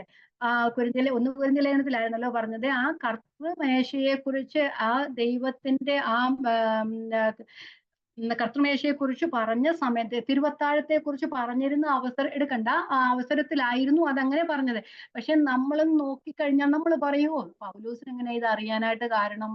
3 സുവിശേഷത്തിൽ എഴുതി വെച്ചിട്ടല്ലേ, അത് വായിച്ചിട്ടൊക്കെ പൗലോസ് എഴുതിയതായിരിക്കും എന്ന് പറയാം. പക്ഷെ 3 സുവിശേഷങ്ങളും എഴുതുന്നതിന് മുമ്പെയാണ് പൗലോസ് കൊരിന്ത്യർക്ക് ലേഖനം എഴുതുന്നത്. അത് മനസ്സിലാക്കണം. മറ്റു 3 സുവിശേഷങ്ങളിലും ഇത് 3 സുവിശേഷം എഴുതിയിരിക്കുന്ന അതിന് ഈ സുവിശേഷങ്ങളൊക്കെ എഴുതുന്നതിന് മുമ്പെയാണ് പൗലോസ് കൊരിന്ത്യർക്ക് ലേഖനം എഴുതിയത്. അപ്പൊ ആരാ പൗലോസിനോട് പറയുന്നത്? ഈ അപ്പോസ്തലന്മാരെ കണ്ടതായിട്ട് പറയുന്നുണ്ടെങ്കിൽ അവരോട് കൂടുതൽ സമയമൊന്നും ചെലവഴിച്ചായിട്ടൊന്നും പറയുന്നില്ല. അതൊന്നും പറയാനായിട്ട് അവർക്ക് സമയമില്ല. പൗലോസ് പത്രോസിനെയൊക്കെ കണ്ടപ്പോഴും പറഞ്ഞ് അവര് ജാതികളുടെ ഇടയിൽ ഗലാത്യ ലേഖനം നമ്മൾ പഠിക്കുമ്പോൾ മനസ്സിലാവും. അപ്പം ജാതികളുടെ ഇടയിൽ പൗലോസ് അപ്പോസ്തലൻ എങ്ങനെ പ്രവർത്തിക്കുന്നു എന്നതിനെ കുറിച്ച് അവരോട് പറഞ്ഞത്. വേറെ കാര്യങ്ങളൊന്നും പറഞ്ഞായിട്ട് പറയുന്നില്ല. പക്ഷേ പെസഹ നാളിൽ, അല്ലെങ്കിൽ കർത്താവ് ശിഷ്യന്മാരുമായി അന്ത്യ അത്താഴത്തിന് ഇരിക്കുമ്പോൾ അവിടെ നടന്ന സംഭവം താൻ നേരിട്ട് കണ്ടതുപോലെ പൗലോസ് അപ്പോസ്തലൻ എഴുതണമെങ്കിൽ, അത് വായിച്ചു നോക്കിയാൽ മതി, എഴുതണമെങ്കിൽ പൗലോസിന് നേരിട്ട് കർത്താവ് പറഞ്ഞു കൊടുത്തു. അതാണ് പറഞ്ഞത്, ഞാൻ കർത്താവിൽ നിന്ന് പ്രാപിക്കുകയും നിങ്ങൾ കേൾപ്പിച്ചു തരികയും ചെയ്തത് എന്തെന്നാൽ. അപ്പൊ ഇവിടെ 3-ാം സ്വർഗത്തോളം എടുക്കപ്പെട്ടു എന്ന് പറയുമ്പോൾ, ഉച്ചരിച്ചു കൂടാത്ത കാര്യങ്ങൾ കണ്ടു എന്നൊക്കെ പറയുമ്പോഴേ പൗലോസ് അനവധി കാര്യങ്ങൾ പഠിച്ചു. ഈ 13 ലേഖനങ്ങൾ പറയാനാണെങ്കിൽ ഒത്തിരി ഇങ്ങനെ മനസ്സിലിങ്ങനെ വന്നുകൊണ്ടിരിക്കുക. അപ്പൊ നമ്മൾ ഈ 13 ലേഖനങ്ങൾ എഴുതി എന്ന് പറയുമ്പോൾ നമ്മൾ എല്ലാ ലേഖനങ്ങളിലും ശരിക്കും ഡിഫറെന്റ് ടോപ്പിക്സ് ആണ് നമ്മൾ കാണുന്നത് അല്ലെ. ആ ഓരോ ടോപ്പിക്സും പൗലോസ് അപ്പോസ്തലനെയും കൊണ്ട് ദൈവം എഴുതിപ്പിച്ചത്, ദൈവാത്മാവിനാൽ എഴുതിപ്പിച്ച് വെളിപ്പാടുകളും ദർശനങ്ങളും കൊടുത്തെഴുതിയതാ. ചില കാര്യങ്ങൾ പറയുന്നുണ്ട്, ഇതെനിക്ക് ദൈവത്തിന്റെ കൽപ്പനയില്ല, ഞാൻ എൻ്റെ അഭിപ്രായം പറയുന്നു, അത് 1, 2, 3 കാര്യങ്ങളേ ഉള്ളൂ. പക്ഷെ ബാക്കി എല്ലാം കർത്താവിൽ നിന്ന് പ്രാപിക്കുകയും നിങ്ങൾ കേൾപ്പിച്ചിരിക്കുകയും ചെയ്ത് എന്തെന്നാന്ന് പറയുമ്പോൾ അനവധി തവണ നമുക്ക് ശിഷ്യന്മാരെ കുറിച്ച് പറയുകയാണെങ്കിൽ കർത്താവിൽ നിന്ന് പഠിച്ച് അവർ 3.5 വർഷക്കാലം കർത്താവിനോട് കൂടെ ഇരുന്ന് പോയി പഠിച്ച കാര്യങ്ങൾ അവർ പറയുന്നത്, എന്നിൽ വസിപ്പീൻ എന്നൊക്കെ പറയുന്നത്. പക്ഷേ പൗലോസ് അപ്പോസ്തലൻ ഓരോ ദൈവത്തിന്റെ ആഴങ്ങളെ കുറിച്ച് പറയും. കൊലോസ്യ ലേഖനമൊക്കെ ദൈവത്തിനെ കുറിച്ച്, ആ ക്രിസ്തുവിന്റെ പ്രത്യക്ഷതയെ കുറിച്ച്, ആ മഹത്വത്തെ കുറിച്ചൊക്കെ പറയുന്ന ലേഖനം എന്നൊക്കെ പറയുന്നത് എന്ത് മഹത്വകരമായ ലേഖനമാണ്. അതൊക്കെ പൗലോസ് അപ്പോസ്തലൻ അവിടെ എഴുതി വെച്ചു എങ്കിൽ പൗലോസ് അപ്പോസ്തലന് ദൈവം നേരിട്ട് പറഞ്ഞു കൊടുത്തു. അതിനെ കുറിച്ചൊന്നും താൻ അങ്ങനെ പറയുന്നേ ഇല്ല. അപ്പം ആ ഒരു അപ്പം ഈ സ്വർഗീയ സമാനമായ അനുഭവങ്ങൾ തനിക്കുണ്ടായിട്ടും താൻ നിഗളിച്ചു പോകാതെ നിൽക്കുന്നതിന്റെ കാര്യമാണ് താൻ താഴോട്ട് പറയുന്നത്. അപ്പൊ അത് എന്താ പറയുന്നേ? താൻ നിഗളിച്ചു പോകാതിരിക്കാൻ വെളിപ്പാടുകളുടെ ആധിക്യത്താൽ ഞാൻ അതിയായി നിഗളിച്ചു പോകാതിരിപ്പാൻ എനിക്ക് ജഡത്തിൽ ഒരു ശൂലം തന്നിരിക്കുന്നു. ഞാൻ നിഗളിച്ചു പോകാതിരിക്കേണ്ടത് എന്നെ കുത്തുവാൻ സാത്താന്റെ ദൂതനെ തന്നെ. ഇപ്പോൾ ഈ സ്വർഗ അനുഭവങ്ങളുണ്ടായി, ഒരു പർവ്വത സമാനമായ ഉന്നതമായ അനുഭവങ്ങൾ തന്റെ ജീവിതത്തിൽ ഉണ്ടായപ്പോൾ താൻ എങ്ങനെയായാലും ജഡത്തിൽ ജീവിക്കുന്ന ഒരു മനുഷ്യനായതുകൊണ്ട് എങ്ങനെയും നിഗളിച്ചു പോകാൻ സാഹചര്യങ്ങളുണ്ട്. കർത്താവിന്റെ സന്നിധിയിൽ താൻ ഇരുന്ന് ഇതെല്ലാം കേട്ടപ്പോൾ താൻ ഒരു സുരക്ഷിതമായ അനുഭവത്തിലായിരുന്നു. താൻ താഴേക്ക് വന്നപ്പോൾ ആ അനുഭവം മാറി. എപ്പോഴും സാത്താന്റെ ദൂതന്മാർ കുത്തുവാൻ കൂടെ ഉണ്ടല്ലേ, പക്ഷെ താൻ എപ്പോഴും നിഗളിച്ചു പോകാനുള്ള അനുഭവങ്ങളുണ്ട്. നമ്മൾ പറഞ്ഞ ഒന്നുമില്ലാത്ത സൂപ്പർ അപ്പോസ്റ്റൽസ് എന്ന് പറയുന്ന കൊരിന്ത്യയിലെ ആൾക്കാർ, ഒരു ദർശനവും വെളിപ്പാടും ഇല്ലാത്തവര്, അവരെ കുറിച്ച് അനേക കാര്യങ്ങൾ പറയുന്നുണ്ട്. ഇവിടെ ഇങ്ങനെ അവർ നിഗളിക്കുക ചെയ്യുന്നത്, അവര് ചീർത്തു പോകുന്നെന്നാ പറയുന്നത്. നിങ്ങൾ ചീർത്തിരിക്കുന്നല്ലേ പൗലോസ് പുസ്തകം 1-ാമത്തെ ലേഖനത്തിലൊക്കെ പറയുമ്പോ. അങ്ങനെ ചീർക്കാനായിട്ട് നിഗളിക്കാനായിട്ടുള്ള അവസരങ്ങൾ ഉണ്ടാകുമ്പോൾ അത് പൗലോസിന്റെ നിത്യതയെ വരെ ബാധിക്കാനായിട്ടുള്ള അനുഭവം ഉണ്ടാകും. കാരണം നിത്യത നഷ്ടപ്പെടുക. അതുകൊണ്ട് ദൈവം ഒരു ബാലൻസിൽ അങ്ങ് നിർത്തി, ഞാൻ കഴിഞ്ഞ പ്രാവശ്യം പറഞ്ഞ ഒരു ബാലൻസിൽ അങ്ങ് നിർത്തി, സ്വർഗം വരെ പൊങ്ങി ഭൂമിയോളം താഴ്ത്തി. എന്തിനേം കൊണ്ടാ? ദൂതനെ കൊണ്ട് ശൂലം കൊടുത്ത് ഭൂമിയോളം അങ്ങ് താഴ്ത്തി. ഓക്കെ, അപ്പം ആ ജഡത്തിലെ തൻ്റെ പറുദീസയിലെ ആ അനുഭവത്തെക്കാൾ താൻ അധികമായി പറയുവാൻ ആഗ്രഹിക്കുന്ന ജഡത്തിലെ ശൂലത്തെ കുറിച്ചാണ്. അപ്പൊ ഇവിടെ ആ ഒരു കർത്താവിന് മനസ്സിലായി, ഭൂമിയിലേക്ക് പൗലോസ് തിരിച്ചു വന്നു കഴിയുമ്പോൾ ഈ സ്വർഗീയ അനുഭവങ്ങൾ ഉണ്ടാകുമ്പോൾ താൻ നിർഗളിച്ചു പോകാനായിട്ടുള്ള സാഹചര്യം അതുകൊണ്ട് ഒരു ഗിഫ്റ്റ് ആയിട്ട് ആ ശൂലത്തെയും കൂടെ കർത്താവ് കൂടെ കൊടുത്താ വിട്ടത്, അല്ലെ? അത് നമ്മൾ അങ്ങനെ തന്നെ പറയാം. അപ്പം ആ ശൂലം എന്താണെന്ന് ഇവിടെ പറഞ്ഞിട്ടില്ല. ചിലര് പറയുന്നുണ്ട് തൻ്റെ ജീവിതത്തിൽ അനുഭവപ്പെട്ട ഈ കഷ്ടങ്ങളും ദുഃഖങ്ങളും ബുദ്ധിമുട്ടുകളും ഈ എല്ലാ തടവുകളും അതുമൊക്കെ ആയിരിക്കാം ശൂലം എന്ന് പറയുന്നുണ്ട്. ചിലര് പറയുന്നുണ്ട് കൊരിന്തിലെ ദുരുപദേഷ്ടാക്കന്മാർ പൗലോസിനെ എതിർത്തു, ഗലാത്യയിലെ ദുരുപദേഷ്ടാക്കന്മാർ അവിടെ കടന്നുകൂടി, അതൊക്കെയാണെന്ന് പറയുന്നുണ്ട്. ഗലാത്യ ലേഖനത്തിൽ കണ്ണിന് ബുദ്ധിമുട്ടുണ്ടായിരുന്നു എന്ന് പറയുന്ന ഒരു വികൃത മനുഷ്യനെ കുറിച്ചായിരുന്നു, നിങ്ങൾ കാണിക്കാൻ വരെ ഇടയായി എന്ന് പറയുന്നുണ്ട്. അങ്ങനെയുള്ള അനുഭവം ഉണ്ടായെന്ന് ഗലാത്യ ലേഖനത്തിൽ പറയുന്നുണ്ട്. ഇതെല്ലാം പറയുന്നുണ്ടെങ്കിൽ നമുക്കറിയില്ല ഏത് സംഭവമാണ് തന്നെ അങ്ങനെ ആ ശൂലം എന്ന് പറയുന്നത് നമുക്ക് മനസ്സിലാക്കാൻ കഴിയത്തില്ല. പക്ഷെ നമ്മൾ ശൂലം എന്ന് ഇവിടെ പറഞ്ഞിരിക്കുന്നത് എനിക്ക് തന്നിരിക്കുന്നു എന്നാ പറയുന്നത്. അതൊരു പ്രസന്റ് ടെൻസിലാ. അത് പൗലോസ് ഈ ലോകത്തിൽ ഉണ്ടായിരുന്ന കാലം മുഴുവൻ ഉണ്ടായിരുന്നു എന്ന് പറയാം. പൗലോസിന്റെ കൂടെ അത് ഉണ്ടായിരുന്നു, അത് എപ്പോഴും പൗലോസിനോട് കൂടെ ഉണ്ടായിരുന്നു എന്ന് നമുക്ക് പറയാം. ഇനി എന്താണ് ഈ ശൂലം? സാത്താന്റെ ദൂതനെയാ കൊടുത്തേക്കുന്നത് പൗലോസിന് കൊടുത്തേക്കുന്നത്. അപ്പം പൗലോസിനെ കുത്താനായിട്ട് ദൈവം ഏൽപ്പിച്ചതാരെയാ? സാത്താന്റെ ദൂതനെ. സാത്താൻ ആരാ? നിഗളിച്ച് താഴെ പോയവനാ, അല്ലേ? എപ്പോഴും നിഗളിയായ സാത്താന്റെ ദൂതനെയാണ് പൗലോസിന്റെ നിഗളത്തെ ഒന്ന് ശമിപ്പിക്കാനായിട്ട് ദൈവം കൊടുത്തത്. ദൈവത്തിന് നല്ലോണം അറിയാം എവിടെയൊക്കെ എങ്ങനെയൊക്കെ ചെയ്യണം, ബാലൻസ് ചെയ്യാൻ ദൈവത്തിന് മാത്രമേ അറിയത്തുള്ളൂ, നമുക്ക് അറിയത്തില്ല, അല്ലേ? നമ്മളാണെങ്കിൽ ഒരു ചെറിയ ശൂലം കൊടുക്കുകയാണ്. കർത്താവ് വരുന്നെങ്കിൽ എന്തോ ചെയ്യുന്നത്? സാത്താനെ തന്നെ, നിഗളിയായ സാത്താനെ തന്നെ ശൂലമായിട്ട് അങ്ങ് കൊടുത്തു, അല്ലേ? അപ്പം പൗലോസ് സ്വർഗസമാനമല്ല, സ്വർഗീയമായ അനുഭവങ്ങൾ ഉണ്ടായി. എപ്പോഴും അങ്ങനെ പറയുന്നത്. സ്വർഗീയമായ അനുഭവങ്ങൾ ഉണ്ടായപ്പോൾ പൗലോസിന്റെ ഒരു വലിയൊരു ഗിഫ്റ്റ് ദൈവം കൊടുത്തു. എന്താ ഗിഫ്റ്റ് കൊടുത്തത്? സാത്താന്റെ ദൂതനാണ് പൗലോസിന്റെ ഗിഫ്റ്റ്. ഓക്കെ, ആ ദൈവം എന്നും കുത്തിക്കൊണ്ടിരിക്കുകയായിരുന്നു ചെയ്തത്. അതുകൊണ്ടാണ് പൗലോസ് പ്രാർത്ഥിച്ചത്, നീങ്ങി പോകാനായിട്ട് പ്രാർത്ഥിച്ചത്. അതുകൊണ്ടാണ് പ്രാർത്ഥിച്ചത്. നമുക്കറിയാം യോബിന്റെ ജീവിതത്തിലും ഒക്കെ കർത്താവ് അനുവദിച്ചിട്ടല്ലാതെ നമ്മുടെ ജീവിതത്തിൽ ഒരു ശൂലവും വരത്തില്ല, അല്ലെ? കർത്താവ് അനുവദിക്കാതെ ഒരു ശൂലവും നമ്മുടെ ജീവിതത്തിൽ വരികയില്ല. അതുപോലെ പത്രോസിനോട് പറയുന്നുണ്ട്, സാത്താൻ നിന്നെ പാറ്റേണ്ടതിന് 3 പ്രാവശ്യം എന്നോട് അനുവാദം ചോദിച്ചു, പക്ഷെ ഞാൻ വിട്ടുകൊടുത്തില്ല. എന്തുകൊണ്ടാണ് പറയുന്നില്ലേ യോഹന്നാന്റെ സുവിശേഷം? അവിടെ പറയുന്നുണ്ട്, പക്ഷെ ഞാനത് അനുവദിച്ചില്ല, കാരണം നിന്റെ വിശ്വാസം പോയി പോകാതിരിപ്പാൻ എന്ന് പറഞ്ഞില്ല. അന്നത്തെ കാലത്ത് സാത്താനെ ഏൽപ്പിച്ചായിരുന്നെങ്കിൽ പൗലോസ് മാറിപ്പോയേനെ. കാരണം കർത്താവിനോട് പറഞ്ഞു, ഞാൻ നിന്നെ ഒരിക്കലും തള്ളി പറയത്തില്ലെന്ന് പറഞ്ഞവനെ 2 ദിവസമല്ല, അനേകം മണിക്കൂർ കഴിഞ്ഞപ്പോഴേ കർത്താവിനെ 3 പ്രാവശ്യം തള്ളി പറഞ്ഞ ആളാ. അപ്പം സാത്താന്റെ ദൂതനെ പാറ്റാൻ ഏൽപ്പിച്ചായിരുന്നെങ്കിൽ മിക്കവാറും പത്രോസ് അവിടെ വരെ എത്തത്തില്ലായിരുന്നല്ലേ. അത് പക്ഷെ കർത്താവിന്റെ ഉയർപ്പിന് ശേഷം, പെന്തക്കോസ്ത് നാളിന് ശേഷം എഴുന്നേറ്റ് നിന്ന് പറഞ്ഞത് പത്രോസാണ്, അല്ലെ? ആദ്യത്തെ പ്രസംഗത്തിൽ 3000 പേർ സഭയോട് ചേർക്കപ്പെട്ടു. അപ്പൊ അന്ന് കർത്താവ് വിട്ടുകൊടുത്തു. പക്ഷെ അത് കഴിഞ്ഞപ്പോ, അതിനു മുമ്പ് പക്ഷെ പത്രോസിന് അത്ര വിശ്വാസം ഇല്ലായിരുന്നത് കൊണ്ടാണ് പത്രോസിനെ ഏൽപ്പിക്കാതിരുന്നത്. അപ്പം ദൈവം ഓരോ കാര്യത്തിലും അനുവദിക്കുന്നതിന് കർത്താവിന് ഒരു ഉദ്ദേശമുണ്ട്. നമുക്ക് ഒരു വാക്യം വായിച്ചിട്ട് മുമ്പോട്ട് പോകാം. യെരമ്യാവിന്റെ പുസ്തകം 29-ാമത്തെ അധ്യായം 10-ാം വാക്യം ഞാൻ വായിക്കാം. ആ ഒരു 70 വർഷം ഇസ്രായേൽ ജനത്തിനെ പ്രവാസത്തിലാക്കിയതിന് കാരണം, ആ ദൈവത്തെ വിട്ടുപോയ വിഗ്രഹങ്ങളെ ആരാധിച്ചു പോയ ജനം പൂർണ്ണ ഹൃദയത്തോടെ ദൈവത്തിങ്കിലേക്ക് വരാൻ വേണ്ടിയിട്ടാണ് 70 വർഷം ദൈവം അനുവദിച്ചു കൊടുത്ത, പ്രവാസകാലം അനുവദിച്ചു കൊടുത്തത്. അപ്പൊ ദൈവം ഓരോന്നും നമ്മുടെ ജീവിതത്തിലൊക്കെ തരുന്നത് അത് ദൈവം ഓരോ അനുഭവങ്ങൾ നമ്മുടെ ജീവിതത്തിൽ തരുവാൻ വേണ്ടിയാണ്.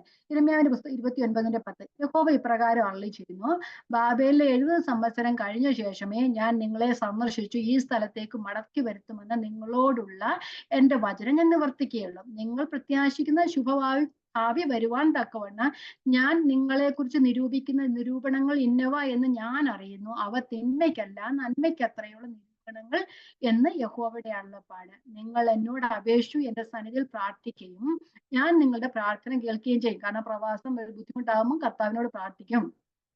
നിങ്ങൾ എന്നെ അന്വേഷിക്കും, പൂർണ്ണ ഹൃദയത്തോടെ അന്വേഷിക്കുമ്പോൾ നിങ്ങൾ എന്നെ കണ്ടെത്തുവാൻ ഇടയാകും. നിങ്ങൾ എന്നെ കണ്ടെത്തുവാൻ ഞാൻ ഇടയാക്കും എന്ന് യഹോവയുടെ അരുളപ്പാട്. ഞാൻ നിങ്ങളുടെ പ്രവാസം മാറ്റും. ഞാൻ നിങ്ങളെ നീക്കിക്കളഞ്ഞിരിക്കുന്ന സകല ജാതികളിൽ നിന്നും എല്ലായിടങ്ങളിൽ നിന്നും നിങ്ങളെ ശേഖരിച്ച് ഞാൻ നിങ്ങളെ വിട്ടുപോകുമാറാക്കിയ സ്ഥലത്തേക്ക് തന്നെ മടക്കി വരുത്തും എന്ന് യഹോവയുടെ അരുളപ്പാട്. അപ്പൊ 7 വർഷം കർത്താവ് ആ ഒരു പ്രവാസകാലം കൊടുത്തത് അവര് പൂർണ്ണ ഹൃദയത്തോടെ ദൈവത്തെ ആരാധിക്കാൻ വേണ്ടിയിട്ട്, അന്വേഷിക്കാൻ വേണ്ടിയില്ല. തിരിച്ചു വന്ന ജനം നെഹമ്യാവിന്റെ കൂട്ടത്തിലിരുന്ന് ആ ഒരു ഹാവ നദീതീരത്ത് ഒരു ഉപവാസം പ്രഖ്യാപിക്കുകയും ആ ഒരു വചനം കേട്ടപ്പോൾ വലിയൊരു ഉണർവുണ്ടാകുകയും ആ എസ്രാ ശാസ്ത്രിയും നെഹമ്യാവും ഒരുമിച്ചിരുന്ന് രാവിലെ മുതൽ വൈകിട്ട് വരെ ദൈവവചനം അവർക്ക് പറഞ്ഞു കൊടുത്തപ്പോൾ അവർ കണ്ണീരോടുകൂടെ ഉറക്ക നിലവിളിച്ചുകൊണ്ട് ദൈവത്തിങ്കിലേക്ക് മടങ്ങി വന്നതായിട്ട് നമുക്ക് കാണുവാനായിട്ട് കഴിയും. രാവിലെ മുതൽ വൈകിട്ട് വരെ അവർ വചനം വായിച്ചു, അവർ വചനം അവർക്ക് വെളിപ്പെടുത്തി കൊടുത്തു എന്ന് നമുക്ക് അവിടെ വായിക്കുവാനായിട്ട് കഴിയുന്നത്. അപ്പം അവര് തിരിച്ചു വന്നവർ ദൈവത്തെ പൂർണ്ണ ഹൃദയത്തോടെ വിളിച്ചുകൊണ്ട് അന്വേഷിച്ചുകൊണ്ട് വന്നു. അപ്പം പോളിന്റെ ജീവിതത്തിലെ ആ ദൈവം വച്ച ശൂലം ആ ക്രിസ്തുവിന്റെ വിലയേറിയ വേല ചെയ്യുവാനായിട്ട് പോളിനെ പ്രാപ്തനാക്കി. പൗലോസ് അതുകൊണ്ടാണ് പറഞ്ഞത്, കരുണ ലഭിച്ചിട്ട് എനിക്ക് ശുശ്രൂഷ ഉണ്ടാകിയാൽ എന്നൊക്കെ പറയുന്നുണ്ടല്ലേ. താൻ എത്രത്തോളം ബലഹീനായിരുന്നുവോ അത്രത്തോളം ക്രിസ്തുവിന്റെ ശക്തി താൻ അനുഭവിച്ചറിയാനായിട്ട് ഇടയായി തീർന്നു. എത്രത്തോളം താൻ ബലഹീനനായിരുന്നുവോ അത്രത്തോളം തനിക്ക് ക്രിസ്തുവിന്റെ ശക്തി വെളിപ്പെടുവാനായിട്ട് മനസ്സിലാക്കുവാനായിട്ട് ഇടയായി തീർന്നു. നമുക്ക് ഇനി ഇവിടെ വെച്ച് നമുക്ക് നിർത്താൻ സമയമായല്ലോ. അപ്പം പൗലോസിന്റെ ശൂലത്തെ കുറിച്ചായിരുന്നു നാം പഠിച്ചത്. ആ മൂന്നാം സർഗത്തോളം താൻ പോയ അനുഭവം വെളിപ്പാടുകളുടെ ആധിക്യം എന്ന് പറയുന്നുണ്ട്. ആ ഒരു ദൈവത്തിന്റെ വാസസ്ഥലമായ സ്വർഗത്തിലേക്ക് താൻ പോയി. ആ ഒന്നിലധികം തവണ തനിക്ക് അങ്ങനെ പോയി കാണാം, അങ്ങനെയെന്ന് നമുക്കറിയില്ല. പക്ഷെ വെളിപ്പാടുകളുടെ ആധിക്യം എന്ന് പറയുമ്പോൾ പോയതായിട്ട് അങ്ങനെ ആയിരിക്കാം. ശരീരത്തോടു കൂടിയോ ശരീരം കൂടാതെയോ എന്നറിയില്ല. ഒരു ശരീരത്തോട് പോയെന്നോ അല്ലെങ്കിൽ ദൈവം കൂടെ വന്നിട്ട് സംസാരിച്ചോ നമുക്കറിയില്ല. അല്ലെങ്കിൽ ഔട്ട് ഓഫ് ബോഡി എക്സ്പീരിയൻസ് ആയോ, ട്രാൻസ് എക്സ്പീരിയൻസ് ആയോ ഒന്നും നമുക്കറിയില്ല. പക്ഷേ അവിടെ താൻ കേട്ടത് വെളിപ്പാടുകളുടെ ആ മനുഷ്യൻ ഉച്ചരിച്ചു കൂടാത്തതും പറഞ്ഞുകൂടാത്തതുമായ ദൈവത്തിന് മാത്രം പറയാവുന്ന കാര്യങ്ങൾ, പോളിന് മാത്രമുള്ള കാര്യങ്ങൾ പോള് പിന്നെ മറ്റാരോടും പറഞ്ഞില്ല. പക്ഷെ ആ ഒരു അനുഭവത്തെ കുറിച്ച് മാത്രം പറഞ്ഞു. അവിടെ കണ്ടതിനെയോ കേട്ടതിനെയോ താൻ പറയാതിരിക്കാൻ കാരണം താൻ തന്റെ ഹ്യൂമിലിറ്റിയാണ് അവിടെ കാണുന്നത്, ദൈവത്തോടുള്ള അനുസരണമാണ് അവിടെ കാണുന്നത്. അത് കഴിഞ്ഞ് നാം പഠിച്ചത് അവിടെ തന്നെ അത് കഴിഞ്ഞ് നമ്മൾ പഠിച്ചത് അതിനെക്കുറിച്ച് അത് താൻ തന്നെ പറ്റി പറയുന്നെങ്കിലും അതൊരു തേർഡ് പേഴ്സണിലാണ് പറയുന്നത്. അത് താൻ പ്രശംസിക്കാനായിട്ടല്ല, തന്റെ ജനം പ്രശംസിക്കാൻ ഇടയായി തീരില്ല, മറ്റൊരു വ്യക്തി എന്ന രീതിയിലാണ് താൻ പറയുന്നത്. കാരണം സ്വർഗീയമായ അനുഭവങ്ങൾ എനിക്ക് ഉണ്ടാകുമ്പോൾ തന്റെ ജനം പ്രശംസിപ്പാൻ ഇടയായി തീരുന്നത്. അതുകൊണ്ടല്ലേ പറഞ്ഞത് നിഗളിച്ചു പോകാതിരിക്കേണ്ടതിന് കർത്താവ് ഒന്ന് ബാലൻസ് ചെയ്തു. അതുകൊണ്ട് തന്നെയാണ് പൗലോസ് അങ്ങനെ പറയാനായിട്ട് ഇടയായി തീർന്നത്. ആ സ്വർഗത്തിൽ പോയി ദൈവത്തിന്റെ മഹത്വം പൗലോസ് കാണുവാനായിട്ട് ഇഴന്ന് ഉയർത്തിയിട്ട് സ്വർഗത്തിലെ അനുഭവങ്ങൾ കണ്ടു. നിഗളിച്ചു പോകാതിരിപ്പാൻ ശൂലം കൊണ്ട് അങ്ങ് താഴ്ത്തി, തകർന്നു പോകാതിരിപ്പാൻ കൃപ നൽകി അനുഗ്രഹിച്ചു. ഒന്നുകൂടെ പറയാം, സ്വർഗത്തിൽ പോയി ദൈവത്തിന്റെ മഹത്വം താൻ കണ്ടു. തന്നെ ഉയർത്തി സ്വർഗീയ മഹിമകൾ താൻ കണ്ടു. നിഗളിച്ചു പോകാതിരിപ്പാൻ ശൂലം നൽകി താഴ്ത്തി, അതുപോലെ തന്നെ തകർന്നു പോകാതിരിപ്പാൻ കൃപ നൽകി അനുഗ്രഹിച്ചു. ഇത് നമ്മുടെ ജീവിതത്തിലും ആയിരിക്കട്ടെ. നമ്മെ ദൈവം അനേകം ദൈവത്തിന്റെ വൻകാര്യങ്ങളെ കേൾക്കുവാനും പഠിക്കുവാനും കാണുവാനും ഇടയാക്കുന്നുണ്ട്. നമ്മെ ദൈവം ഉയർത്തും. പക്ഷേ അത് നിഗളിച്ചു പോകാതിരിക്കാൻ ദൈവം നമ്മെ ഒന്ന് ബാലൻസ് ചെയ്യും. അത് നമ്മുടെ ജീവിതത്തിന്റെ അനുഭവങ്ങളാണ്. അതുപോലെ തന്നെ ആ കൃപ താഴ്ന്നു പോകാതിരിക്കാൻ, ഈ കഷ്ടതയുടെ തീച്ചുളെ നാം താണു പോകാതിരിക്കാൻ ആ കൃപ തന്ന് നമ്മെ അനുഗ്രഹിക്കുന്ന ദൈവം, ഇമ്മാനുവേലായ ദൈവം നമ്മോട് കൂടെ ഇരുന്ന് നമ്മെ അനുഗ്രഹിക്കുന്ന ദൈവമാണ്. എന്നുകൊണ്ട് ഞാൻ എല്ലാ നാളും ലോകാവസാനത്തോളം എല്ലാ നാളും നിങ്ങളോടുകൂടെ നല്ലിച്ച ദൈവം എന്നും നമ്മളെ ഈ വചനങ്ങൾ അനുഗ്രഹിക്കട്ടെ. ദൈവത്തിന്റെ നാമം പരിശുദ്ധമാക്കപ്പെട്ടു. ദൈവത്തിന് സ്തോത്രം.